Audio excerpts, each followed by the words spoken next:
എല്ലാവർക്കും ഇന്നത്തെ ഈ ഒരു സെഷനിലേക്ക് സ്വാഗതം. ഇന്ന് നമുക്ക് എങ്ങനെയാണ് അഷ്യൂറിൽ ഒരു സ്നാപ്ഷോട്ട് ക്രിയേറ്റ് ചെയ്യുക, അതുപോലെ തന്നെ ഈ ക്രിയേറ്റ് ചെയ്ത സ്നാപ്ഷോട്ടിൽ നിന്നും എങ്ങനെയാണ് ഒരു ഡിസ്ക് ക്രിയേറ്റ് ചെയ്ത് വിർച്വൽ മെഷീനിൽ അറ്റാച്ച് ചെയ്യുക, ഇത്തരത്തിലുള്ള കാര്യങ്ങളൊക്കെ പ്രാക്ടിക്കലായിട്ട് ഒന്ന് ചെയ്തു നോക്കാം. സോ ഞാൻ എന്ത് ചെയ്യുന്നു, അഷ്യൂർ പോർട്ടലിലേക്ക് പോകുകയാണ്. ഇപ്പോൾ നമ്മൾ അഷ്യൂറിന്റെ പോർട്ടലിലേക്ക് എത്തിയിട്ടുണ്ട്. ആദ്യമായി നമുക്ക് എന്ത് ചെയ്യാം, ഒരു വിർച്വൽ മെഷീൻ ഇവിടെ ക്രിയേറ്റ് ചെയ്യാം. അതിനായി ഇവിടെ താഴെ നിന്നും വിർച്വൽ മെഷീൻസ് എന്ന ഈ സർവീസിൽ ക്ലിക്ക് ചെയ്യുന്നു. തുടർന്ന് ഇവിടെ നിന്നും ക്രിയേറ്റ് ക്ലിക്ക് ചെയ്ത് അഷ്യൂർ വിർച്വൽ മെഷീൻ എന്നതിൽ ക്ലിക്ക് ചെയ്യുകയാണ്. ആസ് യൂഷ്വൽ ഇവിടെയുള്ള എല്ലാ കാര്യങ്ങളും നമ്മൾ ഫിൽ ചെയ്ത് നൽകേണ്ടതുണ്ട്. ആദ്യമായി സബ്സ്ക്രിപ്ഷൻ ഉണ്ട്. അല്ലു സിസ്കോ സബ്സ്ക്രിപ്ഷൻ എന്നത് തന്നെ ഇവിടെ സെലക്ട് ചെയ്യുന്നു. അടുത്തതായി റിസോഴ്സ് ഗ്രൂപ്പ് സെലക്ട് ചെയ്യണം. കറന്റ്ലി ഇവിടെ റിസോഴ്സ് ഗ്രൂപ്പുകൾ ഒന്നും തന്നെയില്ല. അതുകൊണ്ട് ഞാൻ എന്ത് ചെയ്യുന്നു, ഒരു പുതിയ റിസോഴ്സ് ഗ്രൂപ്പ് ക്രിയേറ്റ് ചെയ്യുവാനായി ഇവിടെയുള്ള ക്രിയേറ്റ് ന്യൂ എന്ന ഈ ബട്ടണിൽ ക്ലിക്ക് ചെയ്യുന്നു. അതിനുശേഷം ഇവിടെ RG-ടെസ്റ്റ് എന്ന ഒരു റിസോഴ്സ് ഗ്രൂപ്പ് നെയിം ഞാൻ നൽകിയിട്ടുണ്ട്. താഴെ ഓക്കെ ബട്ടൺ ക്ലിക്ക് ചെയ്യുന്നു. അടുത്തതായി നമ്മൾ ക്രിയേറ്റ് ചെയ്യാൻ പോകുന്ന ഈ വിർച്വൽ മെഷീനിന്റെ നെയിം എന്താണ് വേണ്ടത് എന്നുള്ളത് ഇവിടെയായിട്ട് നൽകണം. ഫോർ എക്സാമ്പിൾ ഞാനിവിടെ വെബ് സെർവർ 1 എന്ന് കൊടുക്കുകയാണ്. അടുത്തതായി റീജിയൻ ഈസ്റ്റ് US തന്നെ സെലക്ട് ചെയ്യുന്നു. അവൈലബിലിറ്റി ഓപ്ഷൻ ഇവിടെ നോ ഇൻഫ്രാസ്ട്രക്ചർ റിഡൻഡൻസി റിക്വയർഡ് എന്ന് കൊടുക്കുന്നു. കാരണം നമ്മളിപ്പോൾ ഒരു പ്രാക്ടിക്കൽ ക്ലാസ് ആണ് ചെയ്യാൻ പോകുന്നത്. അതുകൊണ്ട് നമുക്കിപ്പോൾ റിഡൻഡൻസിയുടെ ആവശ്യമൊന്നും വരുന്നില്ല. അതുകൊണ്ട് നോ ഇൻഫ്രാസ്ട്രക്ചർ റിഡൻഡൻസി റിക്വയർഡ് എന്ന ഈ ഓപ്ഷൻ സെലക്ട് ചെയ്യുന്നു. അടുത്തതായി ഓപ്പറേറ്റിംഗ് സിസ്റ്റം ഇവിടെ നിന്നും സെലക്ട് ചെയ്യണം. സ്വല്പം ഒന്ന് താഴേക്ക് സ്ക്രോൾ ചെയ്യുന്നു. തുടർന്ന് ഇവിടെ നിന്ന് നമുക്ക് 2019 ഡാറ്റാ സെന്റർ സെലക്ട് ചെയ്യാം. സോ അത് സെലക്ട് ചെയ്തിട്ടുണ്ട്. ഞാൻ സ്വല്പം കൂടെ താഴേക്ക് സ്ക്രോൾ ചെയ്യുന്നു. ഇപ്പോൾ സൈസ് എന്താണ് വേണ്ടത് എന്നുള്ളത് ഇവിടെയായിട്ട് ചോദിക്കുന്നുണ്ട്. അതായത് നമ്മൾ ക്രിയേറ്റ് ചെയ്യാൻ പോകുന്ന ഈ വിർച്വൽ മെഷീനിന്റെ കപ്പാസിറ്റി എന്താണ് വേണ്ടത് എന്നുള്ളത് ഇവിടെയായിട്ട് നമ്മൾ കൊടുക്കണം. ബൈ ഡിഫോൾട്ട് ആയിട്ട് മൈക്രോസോഫ്റ്റ് തന്നെ ഒരു സൈസ് ഇവിടെ സെലക്ട് ചെയ്ത് നൽകിയിട്ടുണ്ട്. ഈ സൈസ് എന്ന് പറയുമ്പോൾ സ്റ്റാൻഡേർഡ് P1S 1 vCPU അതുപോലെ തന്നെ 1 GB മെമ്മറി, ഇതാണ് കറന്റ്ലി അവർ നമുക്ക് സെലക്ട് ചെയ്ത് തന്ന ആ ഒരു സൈസ് എന്ന് പറയുന്നത്. അപ്പോൾ ഈ ഒരു സൈസിന് എത്രയാണ് എമൗണ്ട് വരിക എന്നുള്ള കാര്യങ്ങളൊക്കെ അവർ ഇവിടെയായിട്ട് നൽകിയിട്ടുണ്ട്. അപ്പോൾ ഇവിടെ പറയുവാനുള്ളൊരു കാര്യം എന്താണെന്ന് നോക്കുകയാണെങ്കിൽ, ഈ ഒരു ഏരിയയിൽ സാധാരണയായിട്ട് മന്ത്ലി എത്രയാണ് എമൗണ്ട് വരിക എന്നുള്ള കാര്യമാണ് അവർ കൊടുക്കുക. ഫോർ എക്സാമ്പിൾ എല്ലാ ദിവസവും ഒരു 24 അവേഴ്സ് വെച്ച് കണ്ടിന്യൂസ് ആയി നമ്മൾ ഒരു മാസം ഈ സൈസുള്ള ഒരു മെഷീൻ ഇവിടെ ഉപയോഗിക്കുകയാണെങ്കിൽ ഈ എമൗണ്ട് വരും എന്നുള്ളതാണ് ഇതിന്റെ ഒരു മീനിങ് വരുന്നത്. ഇനി ഞാൻ ഇവിടെയുള്ള സി ഓൾ സൈസസ് എന്നതിലൊന്ന് ക്ലിക്ക് ചെയ്യുന്നു. അവൈലബിൾ ആയിട്ടുള്ള എല്ലാ വിർച്വൽ മെഷീൻ സൈസുകളും ഇവിടെ നിന്ന് നമുക്ക് കാണുവാനും ആവശ്യമുള്ളത് സെലക്ട് ചെയ്യുവാനുമൊക്കെയുള്ള ഒരു ഏരിയയാണ് ഈ കാണുന്നത്. ഇതെല്ലാം തന്നെ എന്താണ്, ഓരോരോ സീരീസുകളാണ്. ഇവിടെ നോക്കിയാൽ നിങ്ങൾക്ക് കാണാം D സീരീസ് ഉണ്ട്, B സീരീസ് ഉണ്ട്, അതുപോലെ തന്നെ E സീരീസ് ഉണ്ട്, F സീരീസ് ഉണ്ട്. അങ്ങനെ ഒരുപാട് സൈസസുകളിലുള്ള വിർച്വൽ മെഷീൻസുകൾ നമുക്ക് ഇവിടെ നിന്ന് കാണുവാനൊക്കെ സാധിക്കുന്നതാണ്. ഏറ്റവും മുകളിൽ കൊടുത്തിരിക്കുന്നത് most used by Azure users എന്നുള്ളതാണ്. അതായത് അഷ്യൂർ യൂസ് ചെയ്യുന്ന ഏറ്റവും കൂടുതൽ ആളുകൾ ഉപയോഗിക്കുന്ന സൈസുള്ള വിർച്വൽ മെഷീൻസുകൾ അവരുടെ സെപ്പറേറ്റ് കാറ്റഗറൈസ് ചെയ്ത് കാണിച്ചു തരുന്നുണ്ട്. സോ ഇതിൽ നിന്ന് നിങ്ങൾക്ക് ആവശ്യമുള്ള വിർച്വൽ മെഷീൻ വേണമെന്നുണ്ടെങ്കിൽ അത് സെലക്ട് ചെയ്യാവുന്നതാണ്.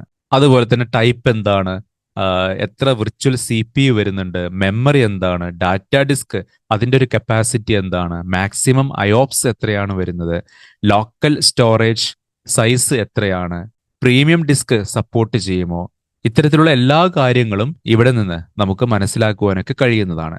അടുത്തത് ഞാൻ പറയാൻ പോകുന്നത് ഒരു ഇമ്പോർട്ടന്റ് ആയിട്ടുള്ള കാര്യമാണ്.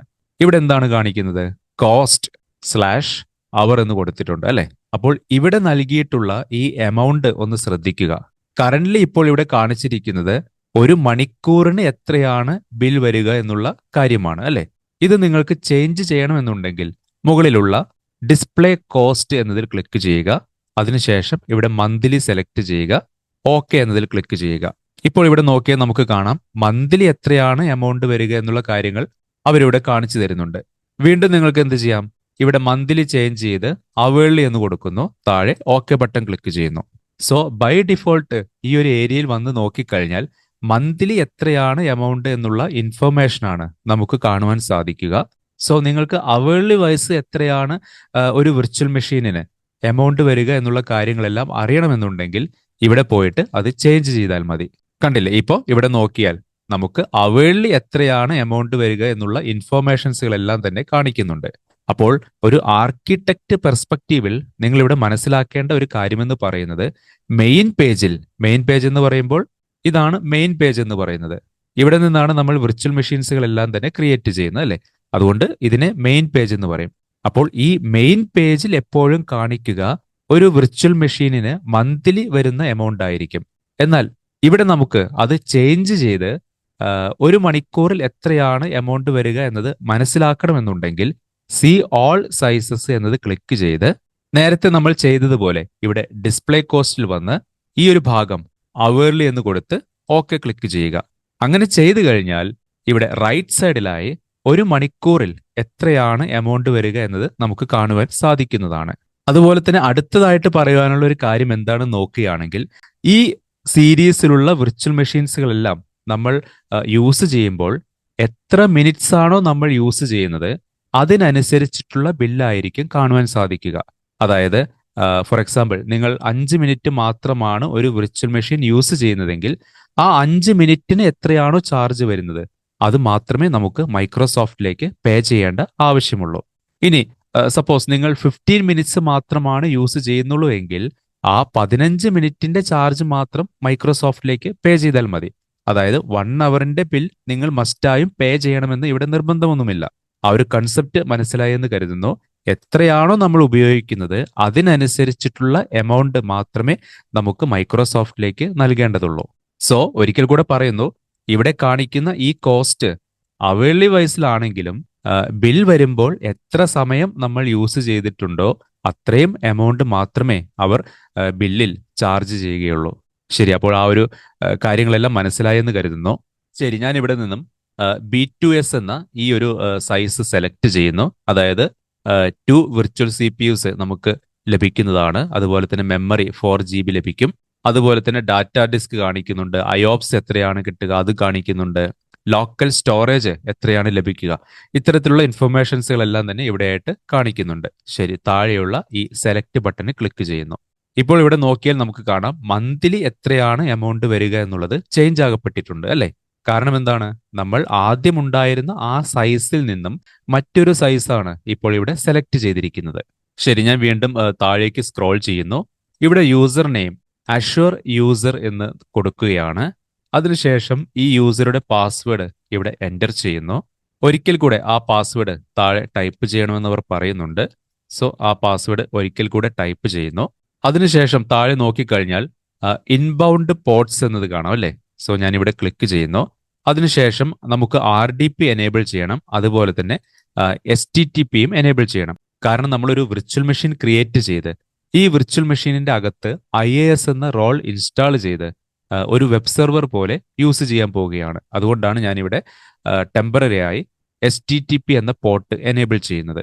ശരി, ബാക്കി വരുന്ന കാര്യങ്ങളൊന്നും തന്നെ നമ്മളിപ്പോൾ ഫില്ല് ചെയ്യുന്നില്ല. ഞാൻ മുകളിലേക്കൊന്ന് സ്ക്രോൾ ചെയ്യുന്നു. ഇവിടെ ഡിസ്ക് കാണാം.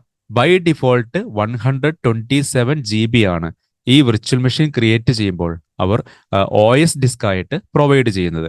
അതുപോലെ തന്നെ OS disk type premium SSD ആണ് അവർ പ്രൊവൈഡ് ചെയ്യുന്നത്. അത് ലോക്കലി റിഡൻഡന്റ് സ്റ്റോറേജ് ആയിരിക്കും. അതായത് നമ്മൾ പഠിച്ചിട്ടുണ്ട് LRS, അല്ലേ? സോ LRS ടൈപ്പിലുള്ള ഒരു ഹാർഡ് ഡിസ്ക് ആയിരിക്കും അവർ നമുക്ക് തരുന്നത്. ശരി, ഇവിടെയുള്ള ബാക്കി കാര്യങ്ങളൊന്നും തന്നെ ഞാൻ എക്സ്പ്ലെയിൻ ചെയ്യുന്നില്ല. നെറ്റ്വർക്കിംഗ് എന്നതിൽ ക്ലിക്ക് ചെയ്യുന്നു. നെറ്റ്വർക്ക് എന്താണ് വേണ്ടത് എന്നുള്ളതെല്ലാം ബൈ ഡിഫോൾട്ടായി അവരിവിടെ സെലക്ട് ചെയ്തിട്ടുണ്ട്. മാനേജ്മെന്റ് ക്ലിക്ക് ചെയ്യുന്നു. ഇവിടെയും വ്യത്യാസങ്ങളൊന്നും തന്നെ വരുത്തുന്നില്ല. മോണിറ്ററിംഗ് ക്ലിക്ക് ചെയ്യുന്നു. ഇവിടെ ബൂട്ട് ഡയഗ്നോസ്റ്റിക് എന്ന ഈ ഓപ്ഷൻ ഞാൻ ഡിസേബിൾ നൽകുകയാണ്. അതിനുശേഷം താഴെയുള്ള റിവ്യൂ പ്ലസ് ക്രിയേറ്റ് എന്ന ഈ ബട്ടണിൽ ക്ലിക്ക് ചെയ്യുന്നു. സ്വല്പ സമയത്തിനകം തന്നെ മുകളിൽ നോക്കിയാൽ വാലിഡേഷൻ പാസ്ഡ് എന്ന് കാണിക്കുന്നുണ്ട്. അതുപോലെ തന്നെ താഴെ നോക്കുക, നമ്മൾ സെലക്ട് ചെയ്തിരുന്ന സൈസ് എന്താണ്, ആ സൈസിന് അവേർലി എത്രയാണ് ബിൽ വരിക എന്നുള്ള കാര്യമാണ് ഇവിടെ കാണിക്കുന്നത്. അപ്പോൾ ഈ ഒരു ഏരിയയിലും മന്ത്ലി എമൗണ്ട് അല്ല അവർ കാണിക്കുക. അതിന് പകരം ഒരു മണിക്കൂറിന് എത്രയാണ് എമൗണ്ട് വരിക എന്നുള്ള ഇൻഫർമേഷനാണ് ഇവിടെയായിട്ട് അവർ കാണിക്കുക. ഞാൻ താഴേക്കൊന്ന് സ്ക്രോൾ ചെയ്യുന്നു. നമ്മൾ ഫിൽ ചെയ്ത കാര്യങ്ങളെല്ലാം തന്നെ ഇവിടെ ഷോ ചെയ്യുന്നുണ്ട്. എന്തെങ്കിലും വ്യത്യാസങ്ങളൊക്കെ വേണമെന്നുണ്ടെങ്കിൽ എന്ത് ചെയ്യുക, ഇവിടെ പ്രീവിയസ് എന്ന ഈ ബട്ടൺ ക്ലിക്ക് ചെയ്ത് ആവശ്യമെങ്കിൽ നിങ്ങൾക്ക് മോഡിഫൈ ഒക്കെ ചെയ്യാവുന്നതാണ്. ശരി, നമുക്കിപ്പോൾ എഡിറ്റ് ചെയ്യേണ്ട ആവശ്യകതയില്ല. അതുകൊണ്ട് ഈ ഒരു വിർച്വൽ മെഷീൻ ക്രിയേറ്റ് ചെയ്യുവാനായി ക്രിയേറ്റ് എന്ന ഈ ബട്ടണിൽ ക്ലിക്ക് ചെയ്യുന്നു. ഇപ്പോൾ ഇനീഷ്യലൈസിംഗ് ഡിപ്ലോയ്മെന്റ് എന്ന് കാണിക്കുന്നുണ്ട്. ഇപ്പോൾ ഇവിടെ നോക്കിയാൽ ഡിപ്ലോയ്മെന്റ് ഇൻ പ്രോഗ്രസ് എന്ന് കാണിക്കുന്നുണ്ട്. അതായത് വിർച്വൽ മെഷീൻ ക്രിയേറ്റ് ചെയ്യുവാനുള്ള ആ ഒരു പ്രോസസ്സ് ഇവിടെ സ്റ്റാർട്ട് ചെയ്തിട്ടുണ്ട്.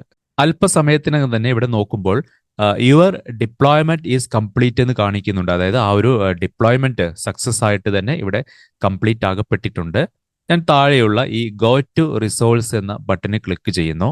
ഇപ്പോൾ നമ്മൾ ഈ വെബ് സെർവറിന്റെ ഓവർവ്യൂ ഭാഗത്തേക്ക് എത്തിയിട്ടുണ്ട്. നമുക്ക് ഈ മെഷീൻ ഒന്ന് കണക്ട് ചെയ്യണം. അതിനായി ഇവിടെ നിന്നും പബ്ലിക് IP അഡ്രസ്സ് കോപ്പി എടുക്കുന്നു. അതിനുശേഷം ഈ വെബ് സെർവറിനെ നമുക്ക് റിമോട്ട് ഡെസ്ക്ടോപ്പ് കണക്ഷൻ യൂസ് ചെയ്തുകൊണ്ട് കണക്ട് ചെയ്യാം. സോ ആ പബ്ലിക് IP ഞാനിവിടെ പേസ്റ്റ് ചെയ്തിട്ടുണ്ട്. താഴെയുള്ള ഈ കണക്ട് എന്ന ബട്ടണിൽ ക്ലിക്ക് ചെയ്യുന്നു. ഇപ്പോൾ യൂസർ നെയിമും പാസ്വേഡും ചോദിക്കുന്നുണ്ട്. സോ യൂസർ നെയിമും പാസ്വേഡും ഞാനിവിടെ ടൈപ്പ് ചെയ്യുന്നു. അതിനുശേഷം താഴെയുള്ള ഈ OK ബട്ടണിൽ ക്ലിക്ക് ചെയ്യുകയാണ്. ഇവിടെ യെസ് എന്ന് ക്ലിക്ക് ചെയ്യുന്നു. ഇപ്പോൾ വെബ് സെർവർ 1 എന്ന ഈ മെഷീൻ ഇവിടെ കണക്ട് ആകപ്പെട്ടിട്ടുണ്ട്. ഇവിടെ യെസ് എന്ന ഈ ബട്ടണിൽ ക്ലിക്ക് ചെയ്യുന്നു. സെർവർ മാനേജർ ഓപ്പണായി വരുന്നുണ്ട്. അടുത്തതായിട്ട് നമുക്ക് ചെയ്യുവാനുള്ളത് ഈ സെർവറിൽ IAS റോൾ ഇൻസ്റ്റാൾ ചെയ്യണം എന്നുള്ളതാണ്. ഞാൻ ഇവിടെ നിന്നും മാനേജ് എന്ന ഈ ഓപ്ഷനിൽ ക്ലിക്ക് ചെയ്യുന്നു. അതിനുശേഷം ആഡ് റോൾസ് ആൻഡ് ഫീച്ചേഴ്സ് എന്നതിൽ ക്ലിക്ക് ചെയ്യുകയാണ്. ഇവിടെ നെക്സ്റ്റ് ബട്ടൺ ക്ലിക്ക് ചെയ്യുന്നു. ഇവിടെയും നെക്സ്റ്റ് ബട്ടൺ ക്ലിക്ക് ചെയ്യുന്നു. നമ്മുടെ ഈ സെർവറിന്റെ നെയിം എന്താണ്, അതുപോലെ തന്നെ IP അഡ്രസ് എന്താണ് എന്നുള്ള ഇൻഫർമേഷൻസ് ഇവിടെയായിട്ട് കാണിക്കുന്നുണ്ട്. ശരി, താഴെ നെക്സ്റ്റ് ക്ലിക്ക് ചെയ്യുന്നു. ഇവിടെ നിന്നും വെബ് സെർവർ അഥവാ IAS എന്ന റോൾ ഞാൻ സെലക്ട് ചെയ്യുന്നു. ഇവിടെ ആഡ് ഫീച്ചേഴ്സ് എന്നതിൽ ക്ലിക്ക് ചെയ്യുന്നു. താഴെ വീണ്ടും നെക്സ്റ്റ് ബട്ടണിൽ ക്ലിക്ക് ചെയ്യുന്നു. ഇവിടെ നിന്നും ഫീച്ചേഴ്സ് സെലക്ട് ചെയ്യേണ്ട ആവശ്യകതയില്ല. സോ നെക്സ്റ്റ് ബട്ടൺ ക്ലിക്ക് ചെയ്യുന്നു. ഇവിടെയും നെക്സ്റ്റ് ക്ലിക്ക് ചെയ്യുന്നു. എഗെയിൻ നെക്സ്റ്റ് ക്ലിക്ക് ചെയ്യുന്നു. ഇവിടെയുള്ള ഈ ഇൻസ്റ്റാൾ എന്ന ബട്ടണിൽ ക്ലിക്ക് ചെയ്യുകയാണ്. ഇപ്പോൾ IAS റോൾ അഥവാ വെബ് സെർവർ എന്ന റോൾ ഇൻസ്റ്റാൾ ആകപ്പെടുന്നത് നമുക്ക് കാണുവാൻ സാധിക്കുന്നുണ്ട്. സോ സ്വല്പസമയം ഒന്ന് വെയിറ്റ് ചെയ്യാം. ഇപ്പോൾ ഇവിടെ നോക്കിയാൽ installation succeeded on web server 1 എന്നുള്ള ആ ഒരു ഇൻഫർമേഷൻ കാണിക്കുന്നുണ്ട്. ശരി, ഞാൻ താഴെയുള്ള ഈ ക്ലോസ് ബട്ടൺ ക്ലിക്ക് ചെയ്യുന്നു. ഈ വിൻഡോ നമുക്ക് ആവശ്യമില്ല, അത് ക്ലോസ് ചെയ്യാം. തുടർന്ന് ഇവിടെ ലെഫ്റ്റ് സൈഡിൽ നോക്കിയാൽ IAS എന്ന ആ റോൾ ഇൻസ്റ്റാൾ ആകപ്പെട്ടിരിക്കുന്നത് നമുക്ക് കാണുവാൻ കഴിയുന്നുണ്ട് അല്ലേ? ശരി, സെർവർ മാനേജർ ഞാൻ മിനിമൈസ് ചെയ്യുന്നു. അതിനുശേഷം ഇവിടെ നിന്നും മൈക്രോസോഫ്റ്റ് എഡ്ജ് ഓപ്പൺ ചെയ്യുകയാണ്. ഇവിടെ ഒരു വെൽക്കം പേജ് എല്ലാം കാണിക്കുന്നുണ്ട്. ഞാനിവിടെ സ്റ്റാർട്ട് വിത്തൗട്ട് യുവർ ഡാറ്റ എന്നതിൽ ക്ലിക്ക് ചെയ്യുന്നു. കൺഫേം ആൻഡ് കണ്ടിന്യൂ എന്നതിൽ ക്ലിക്ക് ചെയ്യുന്നു. വീണ്ടും കൺഫേം ആൻഡ് സ്റ്റാർട്ട് ബ്രൗസിംഗ് എന്നതിൽ ക്ലിക്ക് ചെയ്യുകയാണ്. ഇനി ഈ വെബ് സെർവറിന്റെ പബ്ലിക് IP അഡ്രസ്സ് ഇവിടെ ബ്രൗസറിൽ ഒന്ന് ടൈപ്പ് ചെയ്ത് നോക്കാം. 172.190.49.221 ഇതാണ് പബ്ലിക് IP അഡ്രസ് എന്ന് പറയുന്നത് അല്ലേ? അതിനുശേഷം ഇവിടെ എൻ്റർ ചെയ്യുന്നു. ഇപ്പോൾ ഇവിടെ നോക്കിയാൽ ഇന്റർനെറ്റ് ഇൻഫോർമേഷൻ സർവീസ് എന്നുള്ള ആ ഒരു പേജ് വന്നിട്ടുണ്ട്. അതായത് IAS നമ്മൾ ഈ ഒരു സെർവറിൽ ലോഡ് ചെയ്തിട്ടുണ്ട്. അതുകൊണ്ടാണ് ഇത്തരത്തിൽ ഒരു പേജ് ഇവിടെയായിട്ട് കാണിക്കുന്നത്. ഇനി ഈ പേജ് നമുക്കൊന്ന് മോഡിഫൈ ചെയ്യാം. അതിനായി ഞാൻ ഫയൽ എക്സ്പ്ലോററിൽ ക്ലിക്ക് ചെയ്യുന്നു. ഇവിടെ നിന്നും ദിസ് PC എന്നത് ക്ലിക്ക് ചെയ്യുന്നു. C ഡ്രൈവ് ഓപ്പൺ ചെയ്യുകയാണ്. ഇവിടെ നിന്നും iNet pub എന്ന ഈ ഫോൾഡർ ഓപ്പൺ ചെയ്യുന്നു. ശേഷം താഴെ നോക്കിയാൽ റൂട്ട് എന്നുള്ള മറ്റൊരു ഫോൾഡർ കാണാം. ഇതും ഓപ്പൺ ചെയ്യുന്നു.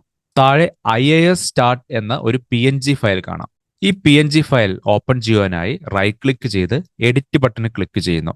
ഇപ്പോൾ പെയിന്റിൽ ആ ഒരു പിക്ചർ ഇവിടെ ഓപ്പണായി വന്നിട്ടുണ്ട്. ആക്ച്വലി ഇതാണ് നമ്മുടെ വെബ്സൈറ്റ് എന്ന് കരുതുക. സോ ഞാനിവിടെ www.allucisco.com എന്ന് കൊടുക്കുന്നു. അതിനുശേഷം ഇതിന്റെ ഫോണ്ട് നമുക്ക് സ്വല്പം ഒന്ന് ഇൻക്രീസ് ചെയ്യാം. സോ ഞാനൊരു 48 നൽകിയിട്ടുണ്ട്. അതിനുശേഷം ഇതൊന്ന് ബോൾഡ് ആക്കുന്നു. സ്വല്പം ഒന്ന് താഴേക്ക് ഞാനിതിനെ കൊണ്ടുവരുന്നു. ശരി, ഞാൻ മുകളിലുള്ള ഈ സേവ് ബട്ടണിൽ ക്ലിക്ക് ചെയ്യുന്നു. ഈ പെയിന്റിന്റെ വിൻഡോ ക്ലോസ് ചെയ്യുന്നു. ഇവിടെ മൗസിന്റെ കഴ്സർ വെച്ച് ഒന്ന് എൻ്റർ ചെയ്യുകയാണ്. ഇപ്പോൾ ഇവിടെ നോക്കിക്കഴിഞ്ഞാൽ നമ്മൾ നൽകിയ ആ ചേഞ്ചസ് ഇവിടെ റിഫ്ലക്റ്റ് ആയിരിക്കുന്നത് കാണാം. ശരി, ഇനി ഞാൻ എന്ത് ചെയ്യുന്നു? വീണ്ടും അഷ്യൂറിന്റെ പോർട്ടലിലേക്ക് പോകുകയാണ്. വെബ് സെർവർ 1 എന്ന ആ ഒരു വിർച്വൽ മെഷീന്റെ ഏരിയയിലേക്ക് നമ്മൾ എത്തപ്പെട്ടിട്ടുണ്ട്.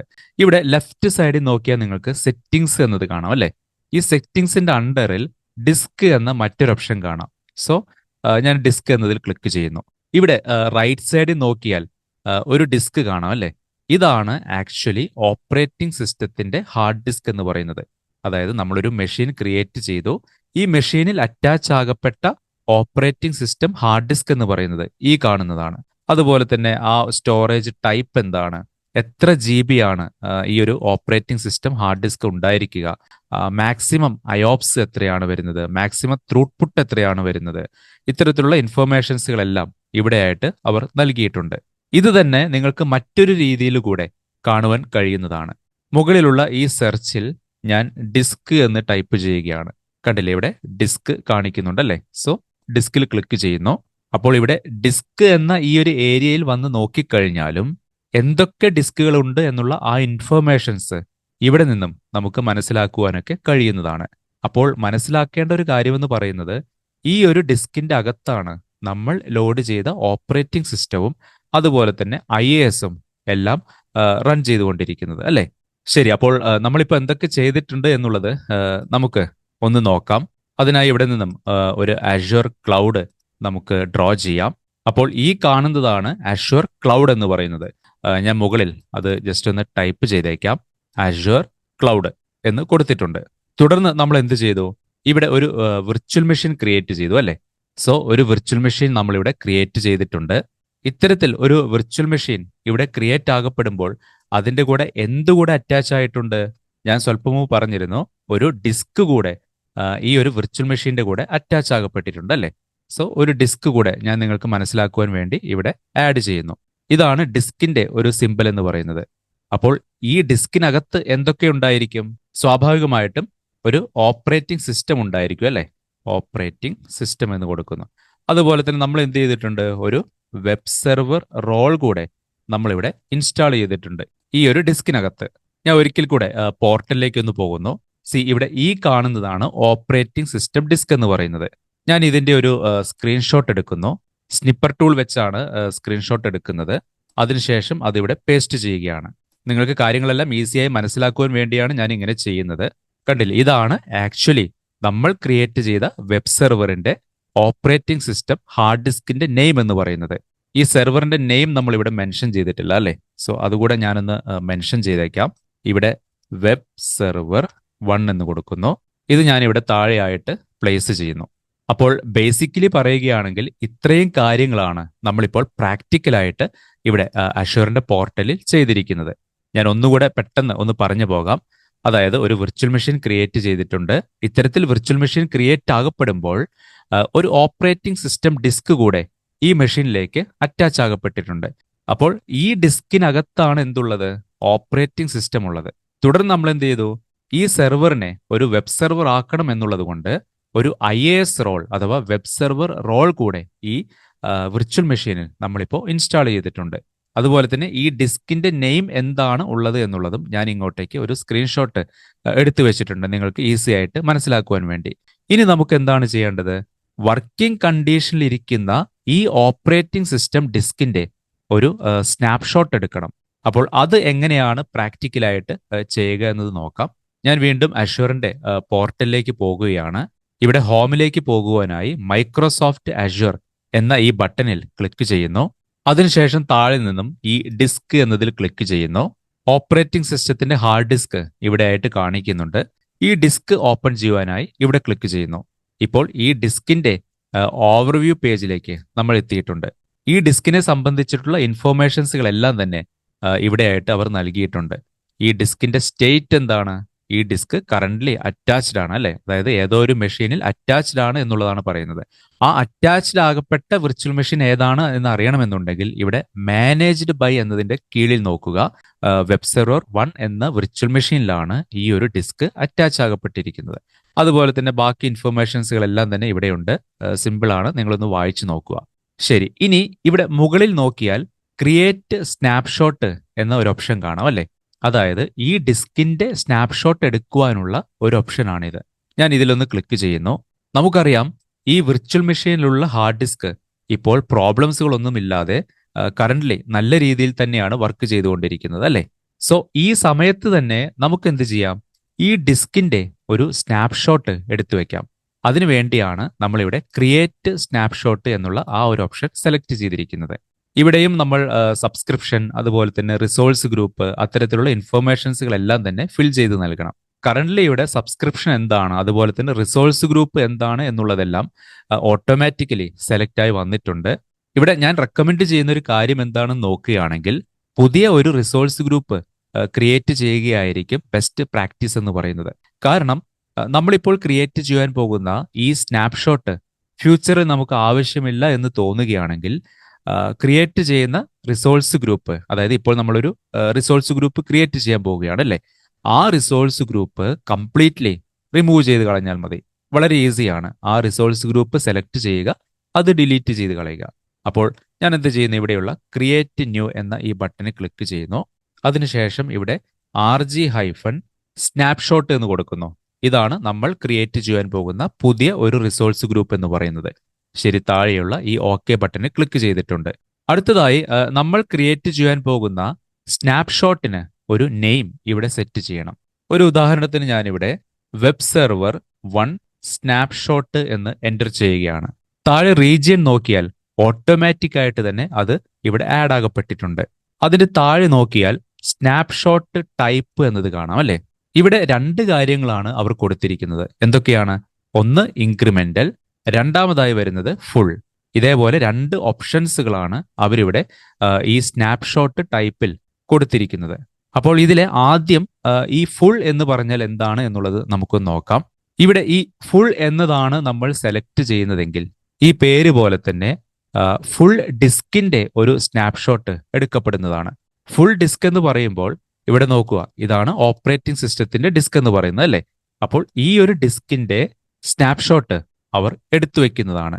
അതായത് ഈ ഹാർഡ് ഡിസ്കിൽ ഇരിക്കുന്ന ഓപ്പറേറ്റിംഗ് സിസ്റ്റവും അതുപോലെ തന്നെ മറ്റുള്ള എല്ലാ ഡാറ്റാസുകളും ഈ എടുക്കുന്ന സ്നാപ്ഷോട്ടിൽ അവർ കോപ്പി ചെയ്ത് വെക്കും. അപ്പോൾ ഇതാണ് ആക്ച്വലി ഇവിടെയുള്ള ഈ ഫുൾ എന്ന് പറയുന്നതിന്റെ മീനിങ് വരുന്നത്. എന്നാൽ ഇൻക്രിമെന്റൽ ആണ് നമ്മൾ സെലക്ട് ചെയ്യുന്നതെങ്കിൽ, ലാസ്റ്റ് സ്നാപ്ഷോട്ടിൽ നിന്നും എന്തൊക്കെയാണോ പുതിയ കാര്യങ്ങൾ ഡിസ്കിൽ നമ്മൾ ആഡ് ചെയ്തിരിക്കുന്നത് അത് മാത്രമേ ഈ സ്നാപ്ഷോട്ടിൽ ഉണ്ടായിരിക്കുകയുള്ളൂ. ഞാൻ അതൊന്ന് കാണിച്ചു തരാം. കറന്റ്ലി ഇതാണ് റണ്ണിങ്ങിലിരിക്കുന്ന ഹാർഡ് ഡിസ്ക് എന്ന് പറയുന്നത് അല്ലേ. സോ നമ്മൾ എന്ത് ചെയ്യുന്നു, ഇതിന്റെ ഒരു സ്നാപ്ഷോട്ട് ഇവിടെ എടുക്കാൻ പോവുകയാണെന്ന് കരുതുക. അങ്ങനെ സ്നാപ്ഷോട്ട് എടുക്കുന്ന സമയത്ത് ഇവിടെ ഫുൾ എന്നതാണ് സെലക്ട് ചെയ്യുന്നതെങ്കിൽ, ഈ ഡിസ്കിന്റെ ഒരു ഫുൾ സ്നാപ്ഷോട്ട് ഇവിടെ എടുക്കപ്പെടുന്നതാണ്. ഇതാണ് ആ സ്നാപ്ഷോട്ട് എന്ന് പറയുന്നത്. അപ്പോൾ ഈ കറന്റ്ലി റൺ ചെയ്തുകൊണ്ടിരിക്കുന്ന ഡിസ്കിൽ എന്തൊക്കെയുണ്ടോ അതിന്റെ എല്ലാം തന്നെ ഒരു ഫുൾ കോപ്പി ഇവിടെ ഈ ഒരു സ്നാപ്ഷോട്ടിൽ ഉണ്ടായിരിക്കുന്നതാണ്. ഞാനിവിടെ നിങ്ങൾക്ക് മനസ്സിലാക്കുവാൻ വേണ്ടി ഫുൾ എന്ന് കൊടുക്കാം. ഫുൾ എന്ന് നൽകിയിട്ടുണ്ട്. ഇനി ഇവിടെയുള്ള ഈ ഇൻക്രിമെന്റൽ എന്ന ഓപ്ഷനാണ് നമ്മൾ സെലക്ട് ചെയ്യുന്നതെങ്കിൽ, നമ്മളൊരു സ്നാപ്ഷോട്ട് എടുക്കുകയാണെന്ന് കരുതുക. അത്തരത്തിൽ സ്നാപ്ഷോട്ട് എടുക്കപ്പെടുമ്പോൾ ലാസ്റ്റ് സ്നാപ്ഷോട്ടിൽ നിന്നും എന്തൊക്കെയാണോ പുതിയ കാര്യങ്ങൾ ആഡ് ചെയ്തിരിക്കുന്നത് അത് മാത്രമേ ഇവിടെയുള്ള ഈ ഇൻക്രിമെന്റൽ സ്നാപ്ഷോട്ടിൽ ഉണ്ടായിരിക്കുകയുള്ളൂ. ഞാൻ ഇവിടെയും ഇൻക്രിമെന്റൽ എന്ന് നിങ്ങൾക്ക് മനസ്സിലാക്കുവാൻ വേണ്ടി ടൈപ്പ് ചെയ്യാം, ഇൻക്രിമെന്റൽ. ഞാനിത് ഒന്നുകൂടെ പറഞ്ഞു തരാം. ഫോർ എക്സാമ്പിൾ, നമ്മൾ ഫ്യൂച്ചറിൽ പുതിയ ഡാറ്റാസുകളോ അല്ലെങ്കിൽ പുതിയ ആപ്ലിക്കേഷൻസുകളോ ഒക്കെ ഇവിടെ ഈ ഓപ്പറേറ്റിംഗ് സിസ്റ്റം ഹാർഡ് ഡിസ്കിൽ ആഡ് ചെയ്യുകയാണെങ്കിൽ, ഈ ഫുൾ സ്നാപ്ഷോട്ട് ഇവിടെ എടുക്കേണ്ട ഒരു ആവശ്യകത വരുന്നില്ല അല്ലെ. ഫുൾ സ്നാപ്ഷോട്ട് എടുക്കുക എന്ന് പറഞ്ഞാൽ ഫുൾ ഡിസ്ക് കോപ്പി എടുക്കുക എന്നത് തന്നെയാണ് മീനിങ് വരുന്നത് അല്ലെ. അപ്പോൾ ഓരോരോ തവണയും ഇതേപോലെ ഫുൾ സ്നാപ്ഷോട്ട് എടുക്കുമ്പോൾ അത്രയും സ്റ്റോറേജ് നമുക്ക് ആവശ്യമാണ്. ഫോർ എക്സാമ്പിൾ, ഞാൻ നെക്സ്റ്റ് ഡേയും ഒരു ഫുൾ സ്നാപ്ഷോട്ട് എടുത്തെന്ന് കരുതുക. എഗെയിൻ നെക്സ്റ്റ് ഡേ ഞാൻ വീണ്ടും മറ്റൊരു സ്നാപ്ഷോട്ട് എടുത്തെന്ന് കരുതുക. അപ്പോൾ ഇതെല്ലാം തന്നെ എന്താണ്? ഫുൾ സ്നാപ്ഷോട്ടുകളാണ് അല്ലെ. അപ്പോൾ ഓരോരോ തവണയും ഇതേപോലെ സ്നാപ്ഷോട്ടുകളൊക്കെ എടുക്കുമ്പോൾ അത്രയും സ്റ്റോറേജ് നമുക്ക് ഇവിടെ ആവശ്യമാണ്. അതുപോലെ തന്നെ എത്ര സ്റ്റോറേജ് ആണോ നമ്മൾ ഇതിനു വേണ്ടി യൂസ് ചെയ്യുന്നത് അതിനനുസരിച്ചിട്ടുള്ള ഒരു ബില്ലും നമുക്ക് ഇവിടെ അഷ്യൂറിൽ വരുന്നതാണ്. അപ്പോൾ ഇവിടെയുള്ള ഈ ഇൻക്രിമെന്റൽ എന്ന ഓപ്ഷൻ സെലക്ട് ചെയ്യുകയാണെങ്കിൽ എങ്ങനെയാണ് ഇത് വർക്ക് ചെയ്യുക എന്ന് നോക്കാം. ഞാൻ വീണ്ടും നമ്മുടെ ഡ്രോയിങ്ങിലേക്ക് പോകുന്നു. ഈ ആദ്യത്തെ സ്നാപ്ഷോട്ടിൽ ഈ ഹാർഡ് ഡിസ്കിലെ, അതായത് കറന്റ്ലി റണ്ണിങ്ങിലിരിക്കുന്ന ഈ ഹാർഡ് ഡിസ്കിലെ കംപ്ലീറ്റ് ഡാറ്റാസുകളും ഈ ഒരു ഫുൾ സ്നാപ്ഷോട്ടിൽ ഉണ്ടായിരിക്കുന്നതാണ് അല്ലെ. അതായത് ഇവിടെ നിന്നും ഇങ്ങോട്ടേക്ക് കോപ്പി ആകപ്പെടുന്നതാണ്. അതിനുശേഷം ഞാൻ നേരത്തെ പറഞ്ഞതുപോലെ പുതിയ ആപ്ലിക്കേഷൻസുകളോ അല്ലെങ്കിൽ പുതിയ ഡാറ്റാസുകളോ ഒക്കെ ഇവിടെ ഈ ഒറിജിനൽ ഡിസ്കിൽ, അതായത് റണ്ണിങ്ങിലിരിക്കുന്ന ഈ ഒരു ഡിസ്കിൽ ആഡ് ചെയ്യുകയാണെങ്കിൽ, നേരത്തെ ഓൾറെഡി നമ്മൾ ഈ ഒരു ഡിസ്കിന്റെ ഒരു ഫുൾ സ്നാപ്ഷോട്ട് എടുത്തു വെച്ചിട്ടുണ്ട്.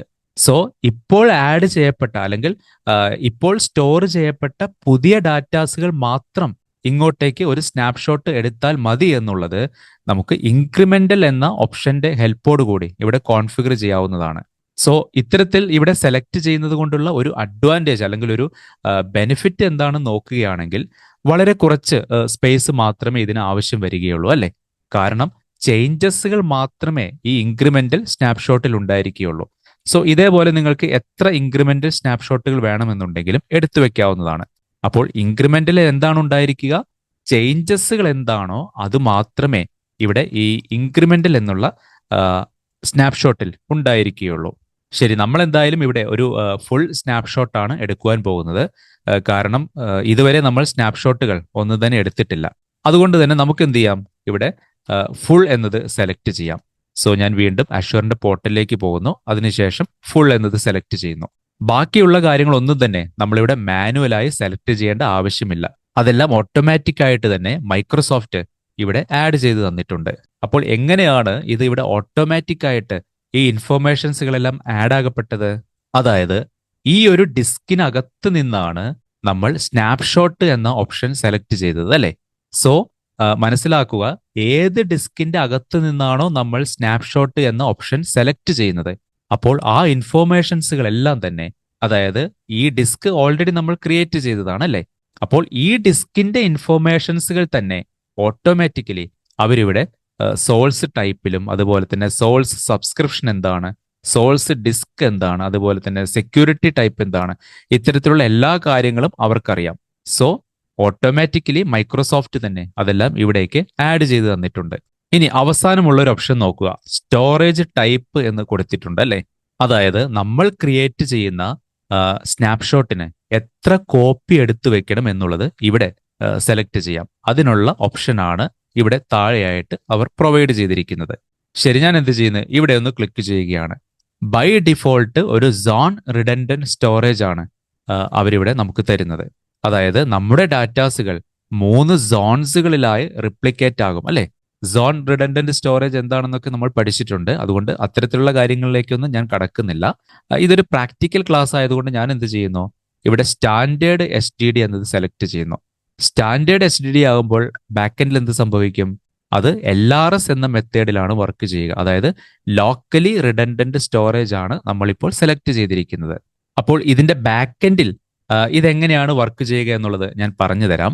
നമുക്കറിയാം, ഈ വിർച്വൽ മെഷീനിൽ അറ്റാച്ച് ചെയ്ത ഈ ഡിസ്കിന്റെ സ്നാപ്ഷോട്ടാണ് ഇപ്പൊ നമ്മൾ എടുക്കുവാൻ പോകുന്നത് അല്ലെ?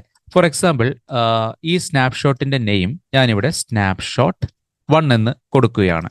സോ ഈ ഡിസ്കിന്റെ ഒരു കോപ്പി ഇവിടെ സേവ് ആകപ്പെട്ടിട്ടുണ്ട്. പക്ഷെ നമ്മളിവിടെ എന്താണ് സെലക്ട് ചെയ്തിരിക്കുന്നത്? ലോക്കലി റിഡൻഡന്റ് സ്റ്റോറേജ് എന്നുള്ളതാണ് അല്ലെ? അപ്പോൾ LRS എന്ന് പറഞ്ഞാൽ എന്താണ്? നിങ്ങൾ ഓർക്കുന്നുണ്ടായിരിക്കും. അതായത് നമ്മളൊരു ഡിസ്കിന്റെ കോപ്പി എടുക്കുകയാണെങ്കിൽ, അല്ലെങ്കിൽ ഒരു ഡിസ്ക് ക്രിയേറ്റ് ചെയ്യുകയാണെങ്കിൽ, അതിന്റെ 2 കോപ്പികൾ കൂടെ അവർ സെയിം ഡാറ്റാ സെന്ററിന്റെ അകത്ത് തന്നെ കോപ്പി ചെയ്ത് വെക്കും, അല്ലെങ്കിൽ കീപ്പ് ചെയ്ത് വെക്കും അല്ലെ? അപ്പോൾ ഇവിടുത്തെ സിനാരിയോയിൽ അത് എങ്ങനെയായിരിക്കുമെന്ന് നമുക്ക് നോക്കാം. ഞാൻ പറഞ്ഞു, ഈ ഡിസ്കിന്റെ സ്നാപ്ഷോട്ടാണ് നമ്മൾ ക്രിയേറ്റ് ചെയ്യാൻ പോകുന്നത്. അങ്ങനെ ക്രിയേറ്റ് ചെയ്യുന്ന സമയത്ത് LRS സെലക്ട് ചെയ്തത് കൊണ്ട് ഇതിന്റെ 2 കോപ്പീസുകൾ കൂടെ ഇവിടെ ക്രിയേറ്റ് ആകപ്പെടും. സോ ആദ്യത്തെ കോപ്പി ഞാൻ ഇവിടെ ഡ്രാഗ് ചെയ്യുന്നു, രണ്ടാമത്തെ കോപ്പി ഞാൻ ഇവിടെയും വെക്കുകയാണ്. തുടർന്ന് ഇതിന് നിങ്ങൾക്ക് മനസ്സിലാക്കുവാൻ വേണ്ടി ഞാൻ സ്നാപ്ഷോട്ട് 2 എന്ന് കൊടുക്കാം. സോ സ്നാപ്ഷോട്ട് 2 എന്ന് നൽകിയിട്ടുണ്ട്. അതുപോലെ തന്നെ താഴെയുള്ള ഈ സ്നാപ്ഷോട്ട് 3 എന്നും കൊടുക്കുകയാണ്. അപ്പോൾ ബേസിക്കലി നമ്മളിവിടെ ഈ ഡിസ്കിന്റെ ഒരു സ്നാപ്ഷോട്ടാണ് എടുക്കുന്നതെങ്കിൽ കൂടിയും ബാക്കെൻഡിൽ എന്താണ് നടക്കുന്നത്? ഈ സ്നാപ്ഷോട്ടിന്റെ 2 കോപ്പീസുകൾ കൂടെ ഇവിടെ എടുത്തു വെക്കും എന്നുള്ളതാണ്. അതെന്തുകൊണ്ടാണ് അങ്ങനെ എടുത്തു വെക്കുന്നത്? നമ്മൾ സെലക്ട് ചെയ്തത് LRS എന്നാണ് അല്ലെ? LRS എന്ന് കൊടുക്കുന്നു. സോ LRS സെലക്ട് ചെയ്തത് കൊണ്ട് ഇവിടെ ബാക്കെൻഡിൽ 3 സ്നാപ്ഷോട്ടുകൾ അവർ എടുത്തു വെക്കുന്നതാണ്. ഇനി എവിടെയാണ് ഈ സ്നാപ്ഷോട്ടുകളെല്ലാം കീപ്പ് ചെയ്യുക അല്ലെങ്കിൽ സ്റ്റോർ ചെയ്യുക എന്നത് നോക്കുകയാണെങ്കിൽ സെയിം റീജിയണിൽ തന്നെ ആയിരിക്കും. അതായത് നമ്മൾ ഏത് റീജിയനാണ് ഇവിടെ സെലക്ട് ചെയ്തിരിക്കുന്നത്? ഈസ്റ്റ് US ആണ് അല്ലെ? സോ ഈ സെയിം ഈസ്റ്റ് യു എസിൽ തന്നെ ആയിരിക്കും ഈ സ്നാപ്ഷോട്ടുകളും അവർ കീപ്പ് ചെയ്ത് വെക്കുക അല്ലെങ്കിൽ സ്റ്റോർ ചെയ്ത് വെക്കുക എന്ന് പറയാം. ഈ ഒരു കൺസെപ്റ്റ് നിങ്ങൾക്ക് മനസ്സിലായി എന്ന് തന്നെ കരുതുന്നു. അഷ്യൂറിന്റെ ഡാറ്റാ സെന്ററിൽ ഒരു വിർച്വൽ മെഷീനിന്റെ ഓപ്പറേറ്റിംഗ് സിസ്റ്റത്തിന്റെ ഡിസ്ക് എങ്ങനെയാണ് സാധാരണയായിട്ട് അവർ സ്റ്റോർ ചെയ്യാറുള്ളത്? നമുക്കറിയാം, ലോക്കലി റിഡൻഡന്റ് സ്റ്റോറേജ് ആണ് നമ്മൾ സെലക്ട് ചെയ്യുന്നതെങ്കിൽ ഈ ഒരു ഡിസ്കിന്റെ 3 കോപ്പിയാണ് അവർ ടോട്ടലായിട്ട് എടുത്തു വെക്കുക. ഞാൻ അതുകൂടെ നിങ്ങൾക്കൊന്ന് കാണിച്ചു തരാം. അപ്പോൾ മേ ബി ബെറ്റർ നിങ്ങൾക്ക് കുറച്ചുകൂടെ ഐഡിയ കിട്ടുന്നതായിരിക്കും. സോ ഞാൻ ഇതിന്റെ ഒരു ക്ലോൺ എടുക്കുന്നു. ഇതാണ് 2 ഡിസ്കുകൾ. ഇതാണ് പ്രൈമറി ഡിസ്ക്. LRS ആണ് ഈ ഡിസ്ക് സെലക്ട് ചെയ്യുമ്പോൾ നമ്മൾ അവിടെ ചൂസ് ചെയ്തത് എന്നുള്ളത് കൊണ്ട് ഇതിന്റെ 2 കോപ്പീസുകൾ കൂടെ അവരെടുത്തു വെക്കും അല്ലേ. ഇപ്പോൾ ഞാൻ ഈ പറയുന്നത് ഡിസ്ക് ലെവലിലുള്ള കാര്യമാണ്, സ്നാപ്ഷോട്ടിന്റെ കാര്യമല്ല ഇപ്പോൾ നമ്മൾ പറയുന്നത്. നിങ്ങൾക്ക് ഒന്നുകൂടെ ഈസിയായി മനസ്സിലാക്കുവാൻ വേണ്ടിയാണ് ഒരു അഷ്യൂറിന്റെ ഡാറ്റാ സെന്ററിൽ ഒരു ഓപ്പറേറ്റിംഗ് സിസ്റ്റം ക്രിയേറ്റ് ആകപ്പെടുമ്പോൾ ആ ഓപ്പറേറ്റിംഗ് സിസ്റ്റം ഡിസ്കിന്റെ 2 കോപ്പീസുകൾ കൂടെ മൈക്രോസോഫ്റ്റിന്റെ ഡാറ്റാ സെന്ററിൽ അവർ കീപ്പ് ചെയ്ത് വെക്കും. അത് LRS ആണ് സെലക്ട് ചെയ്യുന്നതെങ്കിൽ. സോ ഓപ്പറേറ്റിംഗ് സിസ്റ്റത്തിന്റെ ഈ ഹാർഡ് ഡിസ്കിൽ നമ്മൾ ഡെയിലി ഡാറ്റാസുകളൊക്കെ ആഡ് ചെയ്തുകൊണ്ടേയിരിക്കും, അല്ലെങ്കിൽ ഉള്ള കാര്യങ്ങൾ തന്നെ മോഡിഫൈ ചെയ്തുകൊണ്ടേയിരിക്കും അല്ലേ. അപ്പോൾ ഇതേപോലെ ഈ പ്രൈമറി ആയിട്ടുള്ള ഡിസ്കിലേക്ക് ആഡ് ചെയ്യുന്ന ഡാറ്റാസുകൾ ഓട്ടോമാറ്റിക് ആയിട്ട് തന്നെ ഈ 2 ഡിസ്കിലേക്ക് കൂടെ കോപ്പി ആയിക്കൊണ്ടേയിരിക്കും. ഇതിനെ നമ്മൾ റിപ്ലിക്കേറ്റ് ചെയ്യുക എന്നുള്ളതാണ് പറയുക. കാരണം എന്താണ്? നമ്മളിവിടെ കോൺഫിഗർ ചെയ്തിരിക്കുന്നത് LRS മെത്തേഡാണ് അല്ലേ. അതുകൊണ്ട് തന്നെ എല്ലാ സമയത്തും ഈ 3 ഡിസ്കിലെ ഡാറ്റാസുകളും സെയിം തന്നെ ആയിരിക്കുമെന്ന് പറയാം. സോ ഈ OS ഡിസ്ക് ഇതെന്താണ്? ഓപ്പറേറ്റിംഗ് സിസ്റ്റം ഡിസ്ക് ആണ് അല്ലേ. സോ ഈ ഓപ്പറേറ്റിംഗ് സിസ്റ്റം ഉള്ള ഈ ഡിസ്ക് ഇവിടെ ക്രാഷ് ആയാലോ അല്ലെങ്കിൽ മറ്റെന്തെങ്കിലും സംഭവിച്ച് വർക്ക് ആകാതെ വന്നാലോ പ്രോബ്ലംസുകൾ ഒന്നും തന്നെ ഇല്ല എന്ന് പറയാം. എന്താണ് കാരണം? അടുത്തിരിക്കുന്ന ഈ ഹാർഡ് ഡിസ്ക് യൂസ് ചെയ്തുകൊണ്ട് ഓപ്പറേറ്റിംഗ് സിസ്റ്റം ഓട്ടോമാറ്റിക് ആയിട്ട് തന്നെ ഇവിടെ വർക്ക് ചെയ്യാൻ തുടങ്ങും. ഈ സെർവർ ആക്സസ് ചെയ്യുന്ന അല്ലെങ്കിൽ ഈ സെർവറിലുള്ള ആപ്ലിക്കേഷൻസുകൾ യൂസ് ചെയ്യുന്ന യൂസേഴ്സിന് അറിയുക പോലുമില്ല ബാക്ക് എൻഡിൽ ഇത്തരത്തിലുള്ള ഒരു ചേഞ്ചസ് ഇവിടെ നടന്നിട്ടുണ്ട് എന്നുള്ള കാര്യം. നമുക്കറിയാം, കമ്പനികളിലെല്ലാം തന്നെ ഡാറ്റാസുകൾ എന്ന് പറയുന്നത് വളരെ ഇമ്പോർട്ടൻ്റ് ആയിട്ടുള്ള ഒരു കാര്യമാണ് അല്ലെ. അതിപ്പോ കമ്പനികളിൽ എന്നല്ല, ഈവൻ പേഴ്സണൽ ആണെങ്കിലും ഡാറ്റാസുകൾ എന്ന് പറയുന്നത് എപ്പോഴും വളരെ ഇമ്പോർട്ടൻ്റ് ആയിട്ടുള്ള ഒരു കാര്യം തന്നെയാണ്. ഏതെങ്കിലും ഒരു കാരണത്താൽ ഹാർഡ് ഡിസ്ക് ഇവിടെ ഫെയിൽ ആയി പോയാൽ നമ്മൾ ക്രിയേറ്റ് ചെയ്തിരിക്കുന്ന അല്ലെങ്കിൽ നമ്മൾ കോപ്പി ചെയ്തിരിക്കുന്ന, നമ്മൾ സ്റ്റോർ ചെയ്തിരിക്കുന്ന എല്ലാ ഡാറ്റാസുകളും വീണ്ടും മാനുവലായി ക്രിയേറ്റ് ചെയ്യുക എന്നൊക്കെ പറയുന്നത് വളരെ ബുദ്ധിമുട്ടുള്ള ഒരു കാര്യം തന്നെയാണ് അല്ലെ. അതുകൊണ്ടാണ് മൈക്രോസോഫ്റ്റ് അഷ്യൂർ ഇവിടെ ബൈ ഡിഫോൾട്ടായി 2 എക്സ്ട്രാ ഹാർഡ് ഡിസ്കിലേക്ക് കൂടെ എന്തൊക്കെയാണോ ഇവിടെയുള്ള ഡാറ്റാസുകൾ അതെല്ലാം ഇങ്ങോട്ടേക്ക് അവർ കോപ്പി ചെയ്തുകൊണ്ടിരിക്കുന്നത്. അപ്പോൾ ജനറലി നമ്മൾ പറയുമ്പോൾ ഇവിടെ 3 കോപ്പീസുകൾ ഉണ്ടായിരിക്കുമെന്ന് പറയാം. ശരി, അപ്പോൾ ഈ കൺസെപ്റ്റുകളൊക്കെ നിങ്ങൾക്ക് മനസ്സിലായെന്ന് കരുതുന്നു. ഞാൻ വീണ്ടും പോർട്ടലിലേക്ക് തന്നെ പോകുന്നു. ഇവിടെ ബാക്കിയൊന്നും ഇപ്പോൾ നമുക്ക് കോൺഫിഗർ ചെയ്യാനില്ല. താഴെയുള്ള ഈ റിവ്യൂ പ്ലസ് ക്രിയേറ്റ് എന്ന ബട്ടണിൽ ക്ലിക്ക് ചെയ്യുന്നു. അതായത് നമ്മളൊരു സ്നാപ്ഷോട്ട് ഇവിടെ ക്രിയേറ്റ് ചെയ്യാൻ പോകുകയാണ്. വാലിഡേഷൻ പാസ് ആയിട്ടുണ്ട് എന്നുള്ള ഇൻഫർമേഷൻ മുകളിലായിട്ട് കാണിക്കുന്നുണ്ട്. ഞാൻ എന്ത് ചെയ്യുന്നു? താഴെയുള്ള ഈ ക്രിയേറ്റ് ബട്ടണിൽ ക്ലിക്ക് ചെയ്യുന്നു. ഇപ്പോൾ ആ ഒരു ഡിപ്ലോയ്മെന്റ് ഇവിടെ ഇനീഷ്യലൈസ് ആകപ്പെട്ടിട്ടുണ്ട്. ഇവിടെ സബ്മിറ്റിംഗ് ഡിപ്ലോയ്മെന്റ് എന്നും കാണിക്കുന്നുണ്ട്. സ്വല്പ സമയത്തിനകം തന്നെ യുവർ ഡിപ്ലോയ്മെന്റ് ഈസ് കംപ്ലീറ്റ് എന്ന മെസ്സേജ് ഇവിടെ കാണിക്കുന്നുണ്ട്. അതായത് സക്സസ് ആയിട്ട് തന്നെ ആ ഒരു സ്നാപ്ഷോട്ട് ഡിപ്ലോയ്മെന്റ് ഇവിടെ കഴിഞ്ഞിട്ടുണ്ട്. ശരി, ഈ പേജ് ക്ലോസ് ചെയ്യുന്നു. തിരിച്ച് വീണ്ടും ഹോമിലേക്ക് തന്നെ നമ്മൾ എത്തിയിട്ടുണ്ട്. ഇനി ഞാൻ എന്ത് ചെയ്യുന്നു? ഇവിടെയുള്ള ഈ റിസോഴ്സ് ഗ്രൂപ്പ് എന്നതിലൊന്ന് ക്ലിക്ക് ചെയ്യുന്നു. സ്നാപ്ഷോട്ട് ക്രിയേറ്റ് ചെയ്യുന്നതിന് വേണ്ടി സെപ്പറേറ്റ് ഒരു റിസോഴ്സ് ഗ്രൂപ്പ് നമ്മൾ ക്രിയേറ്റ് ചെയ്തിരുന്നു അല്ലേ. സോ ആ റിസോഴ്സ് ഗ്രൂപ്പാണ് RG-സ്നാപ്ഷോട്ട് എന്ന് പറയുന്നത്. ഈ ഗ്രൂപ്പ് ഒന്ന് ക്ലിക്ക് ചെയ്ത് ഓപ്പൺ ചെയ്യുകയാണ്. അതിനുശേഷം ഇവിടെ താഴെയായിട്ട് നോക്കുക, നമ്മൾ ക്രിയേറ്റ് ചെയ്തിരിക്കുന്ന ആ ഒരു സ്നാപ്ഷോട്ട് ഇവിടെയായിട്ട് നമുക്ക് കാണാം അല്ലേ. ക്രിയേഷൻ സമയത്ത് നമ്മൾ നൽകിയിരുന്ന പേരായിരുന്നു വെബ് സെർവർ 1 സ്നാപ്ഷോട്ട് എന്നുള്ളത്. ഞാൻ എന്ത് ചെയ്യുന്നു? ഇതിന്റെയും ഒരു സ്ക്രീൻഷോട്ട് എടുക്കുകയാണ്. അതിനുശേഷം വീണ്ടും നമ്മുടെ ഡ്രോയിങ്ങിലേക്ക് പോകുന്നു. ഇവിടെ അത് പേസ്റ്റ് ചെയ്യുകയാണ്. അപ്പോൾ ഇതാണ് നമ്മൾ എടുത്ത സ്നാപ്ഷോട്ട് എന്ന് പറയുന്നത്. സ്നാപ്ഷോട്ട് ക്രിയേറ്റ് ചെയ്യുമ്പോൾ നമ്മൾ കൊടുത്തിരുന്ന പേര് വെബ് സെർവർ 1 എന്നതായിരുന്നു. അതുപോലെ തന്നെ ഇതിന്റെ ഐക്കൺ നോക്കുക. ഡിസ്കിന്റെയും അതുപോലെ തന്നെ സ്നാപ്ഷോട്ടിന്റെയും ഐക്കൺസ് കാണുമ്പോൾ സെയിം പോലെ തോന്നും, പക്ഷെ ചെറിയൊരു വ്യത്യാസമുണ്ട്. കണ്ടില്ലേ?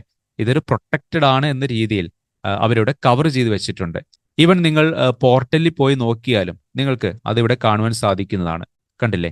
സ്നാപ്ഷോട്ടിന്റെ ഐക്കൺ ഇതേപോലെയാണ് ഉണ്ടായിരിക്കുക. അപ്പോൾ ഇവിടെ അഷ്വറിന്റെ ഫ്രണ്ട് എൻഡിൽ നമുക്ക് എന്താണ് കാണുവാൻ സാധിക്കുന്നത്? ഒരു സ്നാപ്ഷോട്ട് ക്രിയേറ്റ് ചെയ്തിട്ടുണ്ട് എന്നുള്ള ഇൻഫോർമേഷൻ ആണ് കാണിക്കുന്നത്, അല്ലേ? എന്നാൽ ബാക്ക് എൻഡിൽ ആക്ച്വലി എന്താണ് സംഭവിച്ചിരിക്കുന്നത്? ഒരു സ്നാപ്ഷോട്ട് മാത്രമല്ല അവർ ക്രിയേറ്റ് ചെയ്തിരിക്കുന്നത്, 3 സ്നാപ്ഷോട്ടുകൾ ബേസിക്കലി അവർ ക്രിയേറ്റ് ചെയ്തിട്ടുണ്ട് എന്ന് തന്നെ പറയാം. എന്താണ് അതിന്റെ റീസൺ? നമ്മൾ സെലക്ട് ചെയ്തിരിക്കുന്നത് LRS മെത്തേഡാണ്, അല്ലേ? LRS മെത്തേഡ് ആയതുകൊണ്ട് 3 സ്നാപ്ഷോട്ടുകൾ ഇവിടെ ക്രിയേറ്റ് ആകപ്പെടുന്നതാണ്. വീണ്ടും പോർട്ടലിലേക്ക് തന്നെ പോകുന്നു. അതിനുശേഷം ഈ ക്രിയേറ്റ് ചെയ്യപ്പെട്ട സ്നാപ്ഷോട്ടിൽ ക്ലിക്ക് ചെയ്യുന്നു. ഇപ്പോൾ ഈ സ്നാപ്ഷോട്ടിന്റെ ഡീറ്റെയിൽസുകൾ ഇവിടെയായിട്ട് കാണിക്കുന്നുണ്ട്. ഓപ്പറേറ്റിംഗ് സിസ്റ്റത്തിന്റെ ഹാർഡ് ഡിസ്ക് സൈസ് 127 GB ആണ് ഉണ്ടായിരുന്നത്, അല്ലേ? നിങ്ങൾ ഓർക്കുന്നുണ്ടായിരിക്കും അത്. ഇവിടെ സ്നാപ്ഷോട്ട് എടുത്തപ്പോഴും സെയിം ആ ഒരു സൈസ് തന്നെയാണ് യൂസ് ചെയ്യുക. അതുപോലെ തന്നെ മറ്റ് ഇൻഫർമേഷൻസുകളെല്ലാം തന്നെ ഇവിടെയായിട്ട് അവർ കാണിക്കുന്നുണ്ട്. ശരി, ഇനി മുകളിൽ നോക്കിയാൽ നിങ്ങൾക്ക് ക്രിയേറ്റ് ഡിസ്ക് എന്ന ഒരു ഓപ്ഷൻ കാണാം, അല്ലേ? ഞാൻ ഇവിടെ ഒന്ന് ക്ലിക്ക് ചെയ്യുന്നു. ഈ ഒരു ഓപ്ഷനാണ് നമ്മൾ സെലക്ട് ചെയ്യുന്നതെങ്കിൽ ഓപ്പറേറ്റിംഗ് സിസ്റ്റത്തിന്റെ ഈ സ്നാപ്ഷോട്ട് യൂസ് ചെയ്തുകൊണ്ട് പുതിയതായി ഒരു ഡിസ്ക് അവർ ക്രിയേറ്റ് ചെയ്തു തരും. അതായത് ഓപ്പറേറ്റിംഗ് സിസ്റ്റമുള്ള ഹാർഡ് ഡിസ്കിൽ എന്തൊക്കെയാണോ ഡാറ്റാസുകൾ ഉണ്ടായിരുന്നത് എല്ലാം തന്നെ ഇവിടെ നമ്മൾ ക്രിയേറ്റ് ചെയ്യാൻ പോകുന്ന ആ ഡിസ്കിൽ കൂടെ ഉണ്ടായിരിക്കുന്നതാണ്. അതിന്റെ കാരണം എന്താണ്? ഈ ഒരു ഡിസ്കിന്റെ സ്നാപ്ഷോട്ടാണ് നമ്മൾ എടുത്തിരിക്കുന്നത്, അല്ലേ? അതുകൊണ്ട് തന്നെ സ്നാപ്ഷോട്ടിൽ എന്തൊക്കെയുണ്ടോ അതെല്ലാം തന്നെ നമ്മളിവിടെ പുതിയതായി ക്രിയേറ്റ് ചെയ്യാൻ പോകുന്ന ഡിസ്കിലും കാണാവുന്നതാണ്. സപ്പോസ് ഞാൻ നേരത്തെ പറഞ്ഞതുപോലെ നമ്മളിവിടെ എന്ത് ചെയ്യുന്നു? ഈ സ്നാപ്ഷോട്ടിൽ നിന്നും പുതിയ ഒരു ഡിസ്ക് ക്രിയേറ്റ് ചെയ്യാൻ പോവുകയാണെന്ന് കരുതുക. സോ ഇതാണ് പുതിയ ഡിസ്ക് എന്ന് പറയുന്നത്. ഞാൻ വീണ്ടും പോർട്ടലിലേക്ക് തന്നെ പോകുന്നു. സോ ഞാൻ പറഞ്ഞതുപോലെ ഇവിടെ നിന്ന് നമുക്ക് അതേപോലെ വേണമെങ്കിൽ ക്രിയേറ്റ് ചെയ്യാം. ഇനി അതല്ല എന്നുണ്ടെങ്കിൽ ഞാൻ എന്ത് ചെയ്യുന്നു? മുകളിൽ ഡിസ്ക് എന്ന് ടൈപ്പ് ചെയ്യുന്നു. അതിനുശേഷം സർവീസിനകത്തുള്ള ഈ ഡിസ്ക് ഓപ്പൺ ചെയ്യുകയാണ്. ഈ ഒരു ഭാഗം സ്വല്പം മുമ്പ് നമ്മൾ നോക്കിയിരുന്നു, അല്ലേ? ഇവിടെ മുകളിൽ നോക്കിയാലും നമുക്ക് ക്രിയേറ്റ് എന്ന ഒരു ഓപ്ഷൻ കാണാം. ഞാൻ ഈ ക്രിയേറ്റ് എന്ന ബട്ടണിൽ ക്ലിക്ക് ചെയ്യുന്നു. ഇവിടെ നിന്ന് വേണമെങ്കിലും നമുക്ക് എന്ത് ചെയ്യാം? ഒരു ഡിസ്ക് ക്രിയേറ്റ് ചെയ്യുവാനൊക്കെ സാധിക്കുന്നതാണ്. ഇവിടെ റിസോഴ്സ് ഗ്രൂപ്പ് RG-സ്നാപ്ഷോട്ട് എന്നത് സെലക്ട് ചെയ്യുന്നു. അതുപോലെ തന്നെ റീജിയൻ എന്ത് കൊടുക്കുക? ഈസ്റ്റ് US എന്ന് കൊടുക്കുന്നു. അതുപോലെ തന്നെ സോഴ്സ് ടൈപ്പ് എന്നത് കാണാം, അല്ലെ? ഞാൻ ഇവിടെ ക്ലിക്ക് ചെയ്യുന്നു. സോഴ്സ് ടൈപ്പ് എന്താണ്? സ്നാപ്ഷോട്ട് ആണ്, അല്ലെ? അതായത് ഒരു സ്നാപ്ഷോട്ടാണ് നമ്മൾ ക്രിയേറ്റ് ചെയ്തിരിക്കുന്നത്. അതുകൊണ്ട് നിങ്ങൾക്ക് ഇവിടെ നിന്ന് എന്ത് ചെയ്യാം? സ്നാപ്ഷോട്ട് എന്നത് സെലക്ട് ചെയ്യാം. അടുത്തത് സോഴ്സ് സബ്സ്ക്രിപ്ഷൻ ചോദിക്കുന്നുണ്ട്. ഏത് സബ്സ്ക്രിപ്ഷനിൽ നിന്നുള്ള സ്നാപ്ഷോട്ടാണോ നിങ്ങൾക്ക് വേണ്ടത് അത് ഇവിടെ നിന്ന് സെലക്ട് ചെയ്യാവുന്നതാണ്. ഇപ്പോൾ കറന്റ്ലി ഇവിടെ ആകെ ഒരു സബ്സ്ക്രിപ്ഷൻ മാത്രമേ ഉള്ളൂ. അതുകൊണ്ട് അത് തന്നെ ഇവിടെ സെലക്ട് ചെയ്യുന്നു.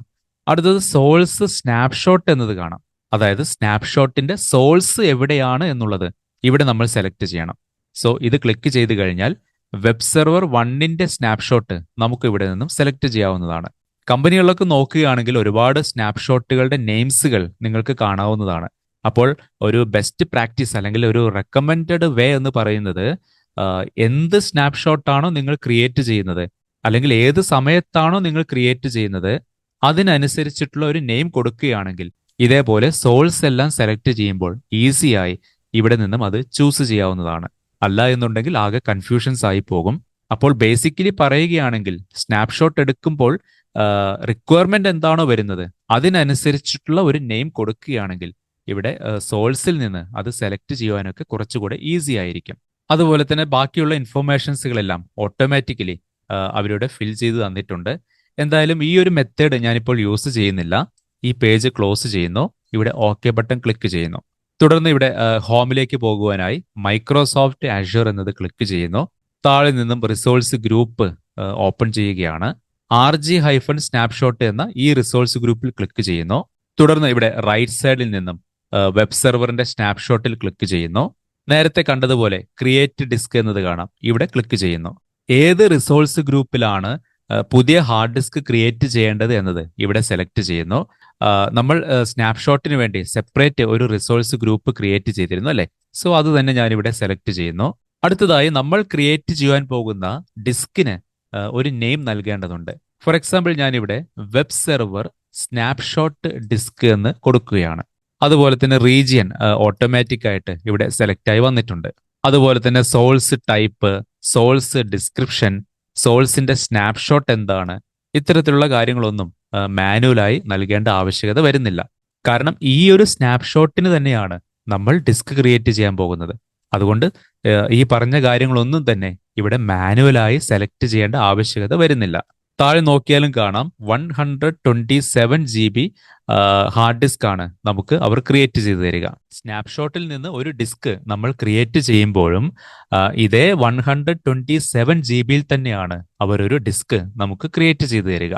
ശരി, ഇത്രയും കാര്യങ്ങളാണ് ഇവിടെ ഫിൽ ചെയ്യാനുള്ളത്.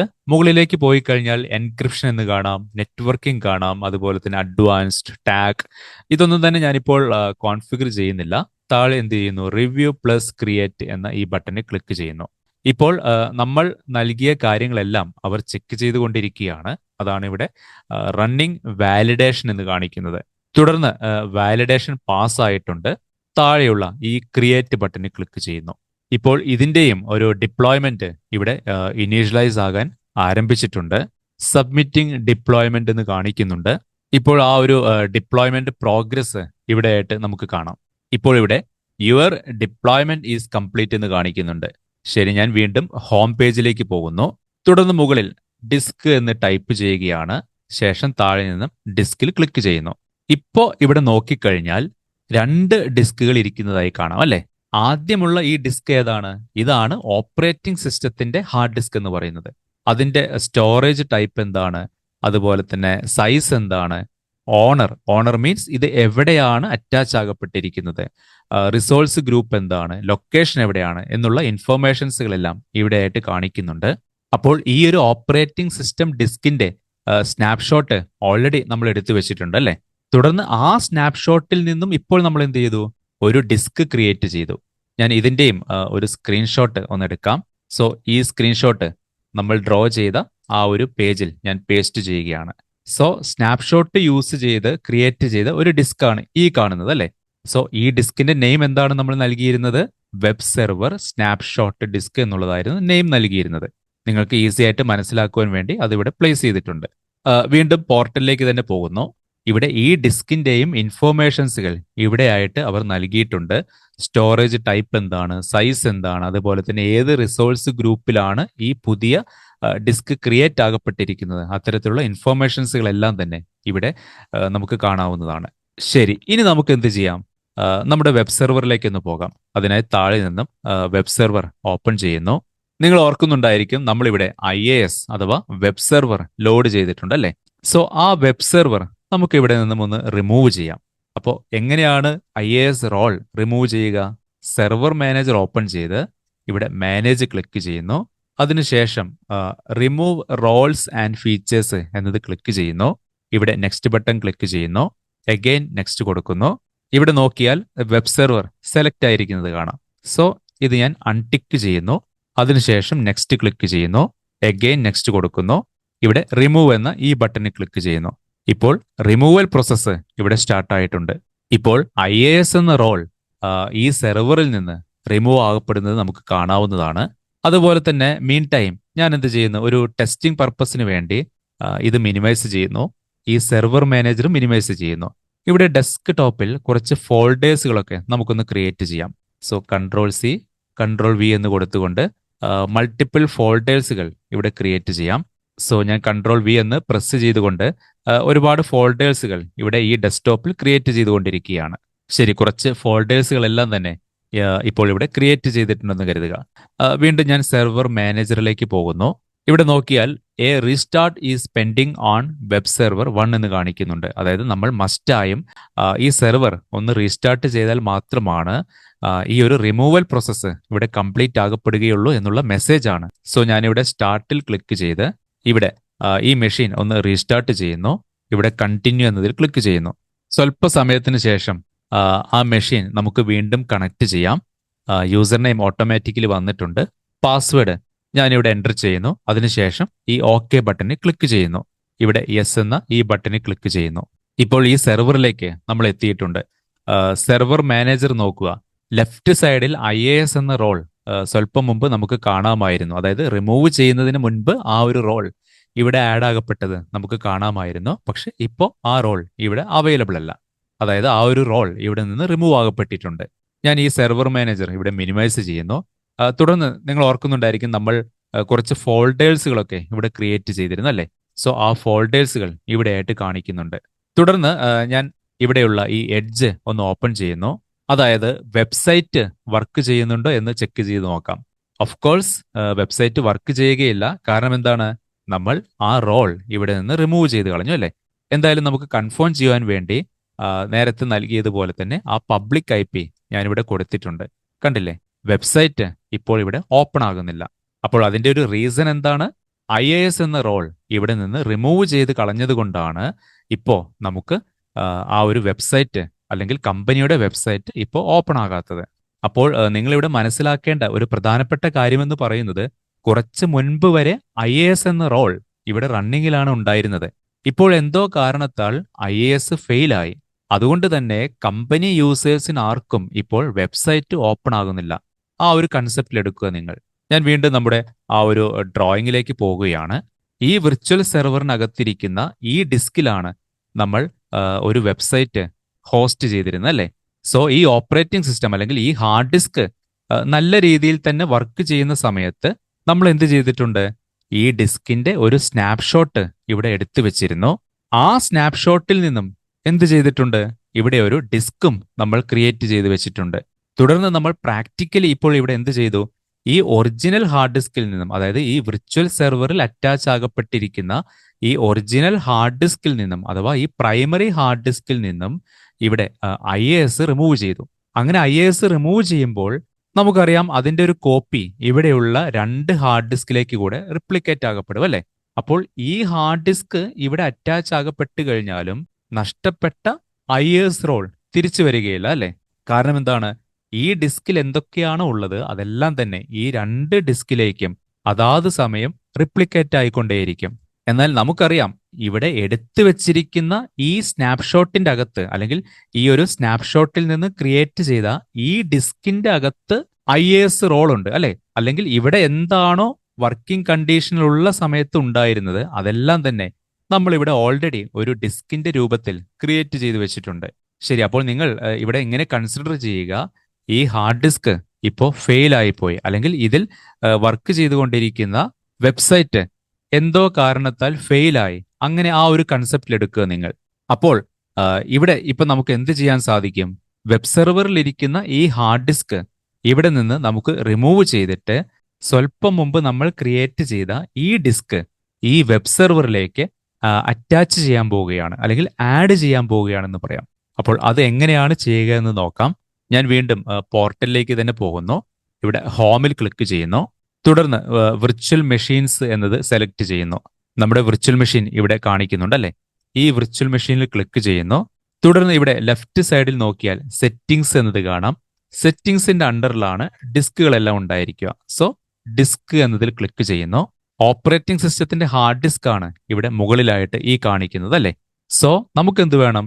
ഈ ഹാർഡ് ഡിസ്ക് ഇവിടെ റിമൂവ് ചെയ്തതിന് ശേഷം സ്നാപ്ഷോട്ടിൽ നിന്നും എടുത്തിരുന്ന ഈ ഡിസ്ക് നമുക്ക് ഇവിടെ അറ്റാച്ച് ചെയ്യണം. അതാണ് നമ്മൾ ചെയ്യുവാൻ പോകുന്നത്.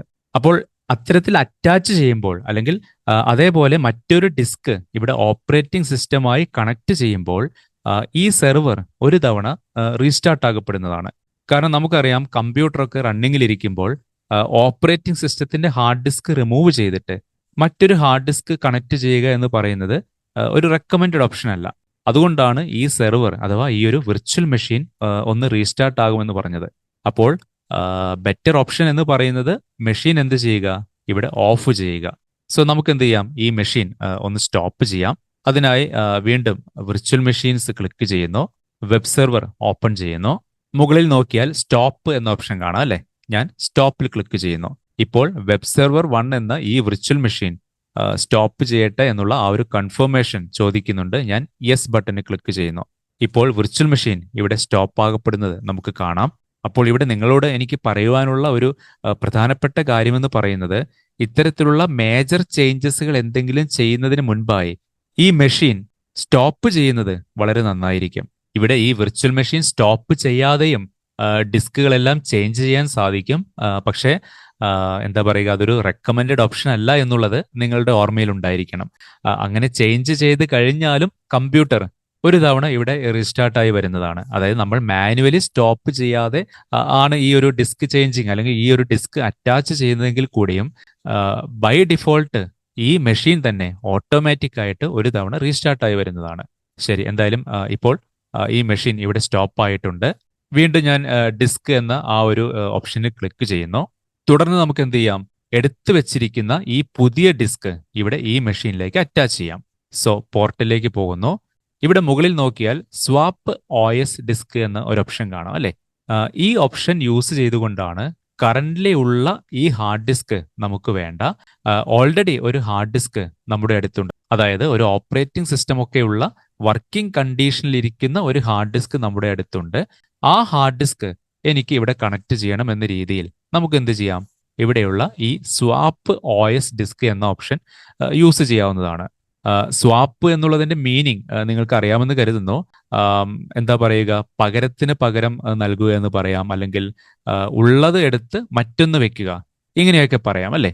അപ്പോൾ ഇവിടുത്തെ ഒരു സിറ്റുവേഷനിൽ എന്താണ് നമ്മൾ ചെയ്യുവാൻ പോകുന്നത്? ഈ ക്രാഷ് ആയ ഓപ്പറേറ്റിംഗ് സിസ്റ്റം ഡിസ്ക് നമ്മൾ എടുത്ത് മറ്റൊരു വർക്കിംഗ് കണ്ടീഷനിൽ ഇരിക്കുന്ന ഹാർഡ് ഡിസ്ക് ഇവിടെ അറ്റാച്ച് ചെയ്യാൻ പോവുകയാണ്. ഇതാണ് ബേസിക്കലി നമ്മളിപ്പോൾ ചെയ്യുവാൻ പോകുന്നത്. സോ ഞാൻ ഈ സ്വാപ്പ് OS ഡിസ്ക് എന്നതിൽ ക്ലിക്ക് ചെയ്യുന്നു. ഇവിടെ കാണാം ചൂസ് ഡിസ്ക് എന്ന് അവർ പറയുന്നുണ്ട്. ഞാൻ ഇവിടെ ഒന്ന് ക്ലിക്ക് ചെയ്യുന്നു. നമ്മൾ സ്നാപ്ഷോട്ടിൽ നിന്നും എടുത്ത ഡിസ്ക് ഇവിടെയായിട്ട് കാണിക്കുന്നുണ്ട് അല്ലേ? അതിന്റെ ചെറിയ ഡീറ്റെയിൽസും മറ്റുമൊക്കെ താഴെയായിട്ട് അവർ കൊടുത്തിട്ടുണ്ട്. അപ്പോൾ ഈ ഡിസ്ക് ആണ് നമ്മൾ വെബ് സെർവർ 1 എന്ന ആ വിർച്വൽ മെഷീനിലേക്ക് അറ്റാച്ച് ചെയ്യാൻ പോകുന്നത്. സോ ഞാനിത് സെലക്ട് ചെയ്യുന്നു. ഇവിടെ നോക്കിയാൽ ഒരു ഇൻഫർമേഷൻ കാണിക്കുന്നത് കാണാം. ഞാൻ നേരത്തെ പറഞ്ഞിരുന്നു, ഈ മെഷീൻ സ്റ്റോപ്പ് ചെയ്ത് ഓപ്പറേറ്റിംഗ് സിസ്റ്റത്തിന്റെ ഹാർഡ് ഡിസ്ക് റീപ്ലേസ് ചെയ്യും. അങ്ങനെ റീപ്ലേസ് ചെയ്യുമ്പോൾ എന്ത് സംഭവിക്കും? എക്സിസ്റ്റിംഗ് ആയിട്ടുള്ള ഡാറ്റാസുകളെല്ലാം തന്നെ ഈ ഓപ്പറേറ്റിംഗ് സിസ്റ്റത്തിൽ നിന്ന് ലോസ് ആയി പോകുമെന്നും പറയുന്നുണ്ട്. ശരി, താഴെ നോക്കിയാലും ഒരു കൺഫർമേഷൻ അവർ ചോദിക്കുന്നുണ്ട്. അതായത് ഏത് സെർവറിന്റെ ഓപ്പറേറ്റിംഗ് സിസ്റ്റം ഡിസ്ക് ആണ് നിങ്ങൾ ചേഞ്ച് ചെയ്യാൻ പോകുന്നത് അല്ലെങ്കിൽ സ്വാപ്പ് ചെയ്യാൻ പോകുന്നത് എന്ന ഇൻഫർമേഷനാണ് അവർ ചോദിക്കുന്നത്. സോ ഞാൻ ആ സെർവറിന്റെ നെയിം ഇവിടെ ടൈപ്പ് ചെയ്യുന്നു. അതിനുശേഷം താഴെയുള്ള ഈ OK ബട്ടണിൽ ക്ലിക്ക് ചെയ്യുന്നു. ഇപ്പോൾ സ്വാപ്പിംഗ് OS ഡിസ്ക് എന്ന് കാണിക്കുന്നുണ്ട്. അതായത് സ്വാപ്പിംഗ് ഇവിടെ ആരംഭിച്ചിട്ടുണ്ട്. ഇപ്പോൾ ഇവിടെ മുകളിൽ നോക്കിയാൽ OS ഡിസ്ക് സ്വാപ്പ് കംപ്ലീറ്റ് എന്ന് കാണിക്കുന്നുണ്ട്. ഇത് ക്ലോസ് ചെയ്യുന്നു. ശേഷം താഴെ നോക്കുക, നമ്മൾ സെലക്ട് ചെയ്ത ആ ഒരു ഡിസ്ക് ആണ് ഇപ്പോൾ ഇവിടെ ആഡ് ആകപ്പെട്ടിരിക്കുന്നത്. ഞാൻ എന്ത് ചെയ്യുന്നു? വീണ്ടും നമ്മുടെ ഡ്രോയിങ്ങിലേക്ക് ഒന്ന് പോകുന്നു. സോ എന്താണ് നമ്മളിപ്പോൾ ചെയ്തത്? ഇവിടെയുള്ള ഈ ഡിസ്ക് റിമൂവ് ചെയ്തു അല്ലേ? സോ ഈ ഡ്രോയിങ്ങിൽ നിന്നും നമുക്ക് എന്ത് ചെയ്യാം? ആ ഒരു ഡിസ്കിനെ ഇവിടെ നിന്ന് റിമൂവ് ചെയ്യാം. അതുപോലെ തന്നെ ഈ നെയിമും ഞാൻ റിമൂവ് ചെയ്യുന്നു. തുടർന്ന് ഈ സ്നാപ്ഷോട്ടിൽ നിന്നും ക്രിയേറ്റ് ചെയ്ത ഈ ഡിസ്ക് ആണ് ഇപ്പോൾ ഇവിടെ അറ്റാച്ച് ആകപ്പെട്ടിരിക്കുന്നത്. അതിന്റെ നെയിമും ഞാൻ ഇങ്ങോട്ടേക്ക് ഡ്രാഗ് ചെയ്തിടുന്നു. തുടർന്ന് ഇവിടെ എന്ത് സംഭവിക്കും? ഈ ഡിസ്കിൽ എന്തൊക്കെയാണോ ഡാറ്റാസുകൾ ഉള്ളത്, ആ ഡാറ്റാസുകളെല്ലാം തന്നെ ഇവിടെയുള്ള മറ്റ് 2 ഡിസ്കിലേക്ക് കൂടെ റിപ്ലിക്കേറ്റ് ആകാൻ തുടങ്ങും. അതായത് നമ്മളിവിടെ LRS എന്ന മെത്തേഡാണ് സെലക്ട് ചെയ്തിരുന്നത് അല്ലേ? അതുകൊണ്ട് തന്നെ എന്തൊക്കെയാണോ ഡാറ്റാസുകൾ ഉള്ളത് അതെല്ലാം തന്നെ ഇവിടെയുള്ള ഈ 2 ഡിസ്കിലേക്ക് കൂടെ എഗെയിൻ റിപ്ലിക്കേറ്റ് ആകാൻ തുടങ്ങും. വീണ്ടും അഷർ പോർട്ടലിലേക്ക് പോകുന്നു. അപ്പോൾ പുതിയതായിട്ട് ക്രിയേറ്റ് ചെയ്ത ആ ഒരു ഡിസ്ക് ഇവിടെ സക്സസ് ആയിട്ട് തന്നെ നമ്മൾ ആഡ് ചെയ്തിട്ടുണ്ട്. വീണ്ടും വിർച്വൽ മെഷീൻസ് ക്ലിക്ക് ചെയ്യുന്നു. ഈ മെഷീനിനെ നമുക്കൊന്ന് സ്റ്റാർട്ട് ചെയ്യിക്കാം അല്ലേ? സോ ഈ മെഷീൻ ഓപ്പൺ ചെയ്ത് ഇവിടെയുള്ള ഈ സ്റ്റാർട്ട് ബട്ടണിൽ ക്ലിക്ക് ചെയ്യുന്നു. തുടർന്ന് ഈ മെഷീനിനെ നമുക്ക് RDP യൂസ് ചെയ്തുകൊണ്ട് കണക്ട് ചെയ്യാം. ഈ മെഷീനിന്റെ പബ്ലിക് IP അഡ്രസ്സ് ഇവിടെ കൊടുത്തിട്ടുണ്ട്. താഴെ കണക്ട് ബട്ടൺ ക്ലിക്ക് ചെയ്യുന്നു. ഈ മെഷീനിലേക്ക് ലോഗിൻ ചെയ്യാൻ വേണ്ടി പാസ്വേഡ് എൻ്റർ ചെയ്യുന്നു. താഴെ OK ബട്ടൺ ക്ലിക്ക് ചെയ്യുന്നു. ഇവിടെ യെസ് എന്ന ഈ ബട്ടണിൽ ക്ലിക്ക് ചെയ്യുന്നു. ഇപ്പോൾ ഇവിടെ നോക്കിയാൽ സെർവർ മാനേജർ ഓപ്പൺ ആയി വന്നിട്ടുണ്ട്. തുടർന്ന് ലെഫ്റ്റ് സൈഡിൽ നോക്കുക, IAS എന്ന റോൾ ഇവിടെ കാണിക്കുന്നുണ്ട് അല്ലെ? എന്തുകൊണ്ടാണ് ഇങ്ങനെ കാണിക്കുന്നത്? നമ്മൾ വർക്കിംഗ് കണ്ടീഷനിൽ ഇരിക്കുന്ന സമയത്ത് ഒരു സ്നാപ്ഷോട്ട് എടുത്തിരുന്നു. ആ സ്നാപ്ഷോട്ടിൽ നിന്നും ഒരു ഡിസ്ക് ക്രിയേറ്റ് ചെയ്തിരുന്നു. ആ ഒരു ഡിസ്ക് ആണ് ഇപ്പോൾ ഇവിടെ ഈ ഒരു മെഷീനിൽ അറ്റാച്ച് ചെയ്തിരിക്കുന്നത്. അതുകൊണ്ടാണ് IAS എന്ന റോൾ ഇവിടെ കാണിക്കുന്നത്. ശരി, ഈ സെർവർ മാനേജർ ഞാൻ മിനിമൈസ് ചെയ്യുന്നു. അതിനുശേഷം മൈക്രോസോഫ്റ്റ് എഡ്ജ് ഓപ്പൺ ചെയ്യുന്നു. തുടർന്ന് നമ്മുടെ കമ്പനിയുടെ വെബ്സൈറ്റ് ഇവിടെ ഓപ്പൺ ആകുമോ എന്ന് ചെക്ക് ചെയ്ത് നോക്കാം. അതിനായി പബ്ലിക് IP അഡ്രസ്സ് ഇവിടെ ടൈപ്പ് ചെയ്യുന്നു, എൻ്റർ ചെയ്യുകയാണ്. ഉടനെ തന്നെ നമ്മുടെ കമ്പനിയുടെ വെബ്സൈറ്റ് ഇവിടെ ഓപ്പണായി വരുന്നത് നമുക്ക് കാണാം അല്ലേ? സോ ഒരിക്കൽ കൂടെ ഞാൻ റിപ്പീറ്റ് ചെയ്യുന്നു. IAS എന്ന റോൾ നമ്മൾ സ്വല്പം മുമ്പ് റിമൂവ് ചെയ്ത് കളഞ്ഞിരുന്നു. തുടർന്ന് IAS ഉള്ള സമയത്ത് എടുത്തു വെച്ചിരുന്ന സ്നാപ്ഷോട്ടിൽ നിന്ന് അതെല്ലാം ഇപ്പോൾ റീസ്റ്റോർ ചെയ്തു. അതുകൊണ്ടാണ് ഇവിടെ വെബ് സെർവർ 1ലുള്ള allucisco.com എന്ന വെബ്സൈറ്റ് ഇപ്പോൾ നമുക്ക് ഓപ്പൺ ചെയ്യാൻ സാധിക്കുന്നത്. അതായത് ഈ ഹാർഡ് ഡിസ്കിന്റെ അകത്ത് IASന്റെ ഫയൽസുകൾ എല്ലാം തന്നെ സേഫ് ആണ്. അതുകൊണ്ട് തന്നെ ഇവിടെ കമ്പനി യൂസേഴ്സിന് വെബ്സൈറ്റ് ഇപ്പോൾ ആക്സസ് ചെയ്യാൻ സാധിക്കുന്നതാണ്. അതുപോലെ തന്നെ നിങ്ങൾ ഓർക്കുന്നുണ്ടായിരിക്കും, ഇവിടെ ഈ സെർവറിന്റെ ഡെസ്ക്ടോപ്പിൽ നമ്മൾ കുറച്ച് ഫോൾഡേഴ്സുകളൊക്കെ ക്രിയേറ്റ് ചെയ്തിരുന്നു അല്ലേ? ആ ഫോൾഡറുകളെല്ലാം തന്നെ ഇവിടെ നിന്ന് റിമൂവ് ആയി പോയിട്ടുണ്ട്. ശരി, വീണ്ടും എഡ്ജ് ഓപ്പൺ ചെയ്യുന്നു. അതിനുശേഷം ഇത് ക്ലോസ് ചെയ്യുന്നു. സെർവർ മാനേജറും എന്ത് ചെയ്യുന്നു? ക്ലോസ് ചെയ്യുകയാണ്. ശേഷം താഴെ നിന്നും ഈ ഒരു വിർച്വൽ മെഷീൻ ഞാൻ ഷട്ട് ഡൗൺ ചെയ്യുന്നു. ഇവിടെ ഷട്ട് ഡൗൺ എന്ന ഓപ്ഷൻ സെലക്ട് ചെയ്യുന്നു. കണ്ടിന്യൂ എന്നതിൽ ക്ലിക്ക് ചെയ്യുകയാണ്. അതിനുശേഷം വീണ്ടും അഷർ പോർട്ടലിലേക്ക് പോകുന്നു. നമ്മുടെ വിർച്വൽ മെഷീൻ ഓപ്പൺ ചെയ്യുകയാണ്. തുടർന്ന് ഡിസ്ക് എന്നതിൽ ക്ലിക്ക് ചെയ്യുന്നു. അപ്പോൾ ഈ കാണുന്നത് പുതിയ ഒരു ഡിസ്ക് ആണ് അല്ലേ? ഇനി ഈ ഡിസ്ക് നിങ്ങൾക്ക് ഇവിടെ വേണ്ട, പഴയ ഹാർഡ് ഡിസ്ക് തന്നെ ഇങ്ങോട്ടേക്ക് അറ്റാച്ച് ചെയ്യണം അല്ലെങ്കിൽ കണക്ട് ചെയ്യണം എന്ന് തോന്നുകയാണെങ്കിൽ എന്ത് ചെയ്യാം? വളരെ സിമ്പിൾ ആണ്. നേരത്തെ നമ്മൾ ചെയ്തതുപോലെ സ്വാപ്പ് OS ഡിസ്ക് എന്നത് സെലക്ട് ചെയ്യുക. തുടർന്ന് ഇവിടെ ക്ലിക്ക് ചെയ്യുക. കണ്ടില്ലേ, വെബ് സെർവർ 1ന്റെ ഡിസ്ക് ഇവിടെയായിട്ട് കാണിക്കുന്നുണ്ട്. അപ്പോൾ ഇത്തരത്തിൽ പഴയ ഹാർഡ് ഡിസ്ക് തന്നെ നിങ്ങൾക്ക് കണക്ട് ചെയ്യണം എന്നുണ്ടെങ്കിലും സെയിം സ്റ്റെപ്സ് തന്നെയാണ് ചെയ്യേണ്ടത്. ഞാൻ വീണ്ടും നമ്മുടെ ഡ്രോയിങ്ങിലേക്ക് ഒന്ന് പോകുന്നു. അപ്പോൾ പുതിയ ഡിസ്കാണ് ഇപ്പോൾ ഈ ഒരു വിർച്വൽ മെഷീനിൽ നമ്മൾ അറ്റാച്ച് ചെയ്തിരിക്കുന്നത്. അതുകൊണ്ട് തന്നെ എല്ലാ യൂസേഴ്സിനും പഴയതുപോലെ ഈ കമ്പനിയുടെ വെബ്സൈറ്റ് ഇപ്പോൾ ആക്സസ് ചെയ്ത് വർക്ക് ചെയ്യാനൊക്കെ സാധിക്കുന്നതാണ്. അപ്പോൾ അഷറിൽ എങ്ങനെയാണ് ഒരു സ്നാപ്ഷോട്ട് എടുക്കുക, അതുപോലെ തന്നെ എടുത്ത സ്നാപ്ഷോട്ടിൽ നിന്നും എങ്ങനെയാണ് ഒരു ഡിസ്ക് ക്രിയേറ്റ് ചെയ്യുക, തുടർന്ന് ഈ ഡിസ്ക് എങ്ങനെയാണ് ഒരു മെഷീനിൽ അറ്റാച്ച് ചെയ്യുക എന്ന കാര്യങ്ങളൊക്കെ ഇപ്പോൾ നിങ്ങൾക്ക് മനസ്സിലായി എന്ന് തന്നെ കരുതുന്നു. നമ്മുടെ വെബ്സൈറ്റിൽ നോക്കിക്കഴിഞ്ഞാൽ ഓരോ ക്ലാസ്സിന്റെയും താഴെ അതാത് ക്ലാസ്സുകളെ കുറിച്ചുള്ള വളരെ ഡീറ്റെയിൽഡ് ആയിട്ടുള്ള നോട്ട്സുകളും ഇന്റർവ്യൂസിനെല്ലാം ചോദിക്കുവാൻ സാധ്യതയുള്ളതുമായ ഒരുപാട് ക്വസ്റ്റ്യൻസുകളും റിയൽ ടൈമിൽ എന്തൊക്കെ പ്രോബ്ലംസുകളാണ് വരിക, അത് നമുക്ക് എങ്ങനെയൊക്കെ സോൾവ് ചെയ്യാം, ഇത്തരത്തിലുള്ള ഒരുപാട് കാര്യങ്ങൾ ഞാൻ നമ്മുടെ വെബ്സൈറ്റിൽ ഉൾപ്പെടുത്തിയിട്ടുണ്ട്. സോ സമയം കിട്ടുകയാണെങ്കിൽ നിങ്ങൾ അതെല്ലാം ഒന്ന് വായിച്ചു നോക്കുക. തീർച്ചയായിട്ടും നിങ്ങൾക്ക് ഉപകാരപ്പെടുന്നതാണ്. അപ്പോൾ ശരി, ഇന്നത്തെ ഈ ഒരു ക്ലാസ് ഇവിടെ വെച്ച് ഞാൻ നിർത്തുകയാണ്.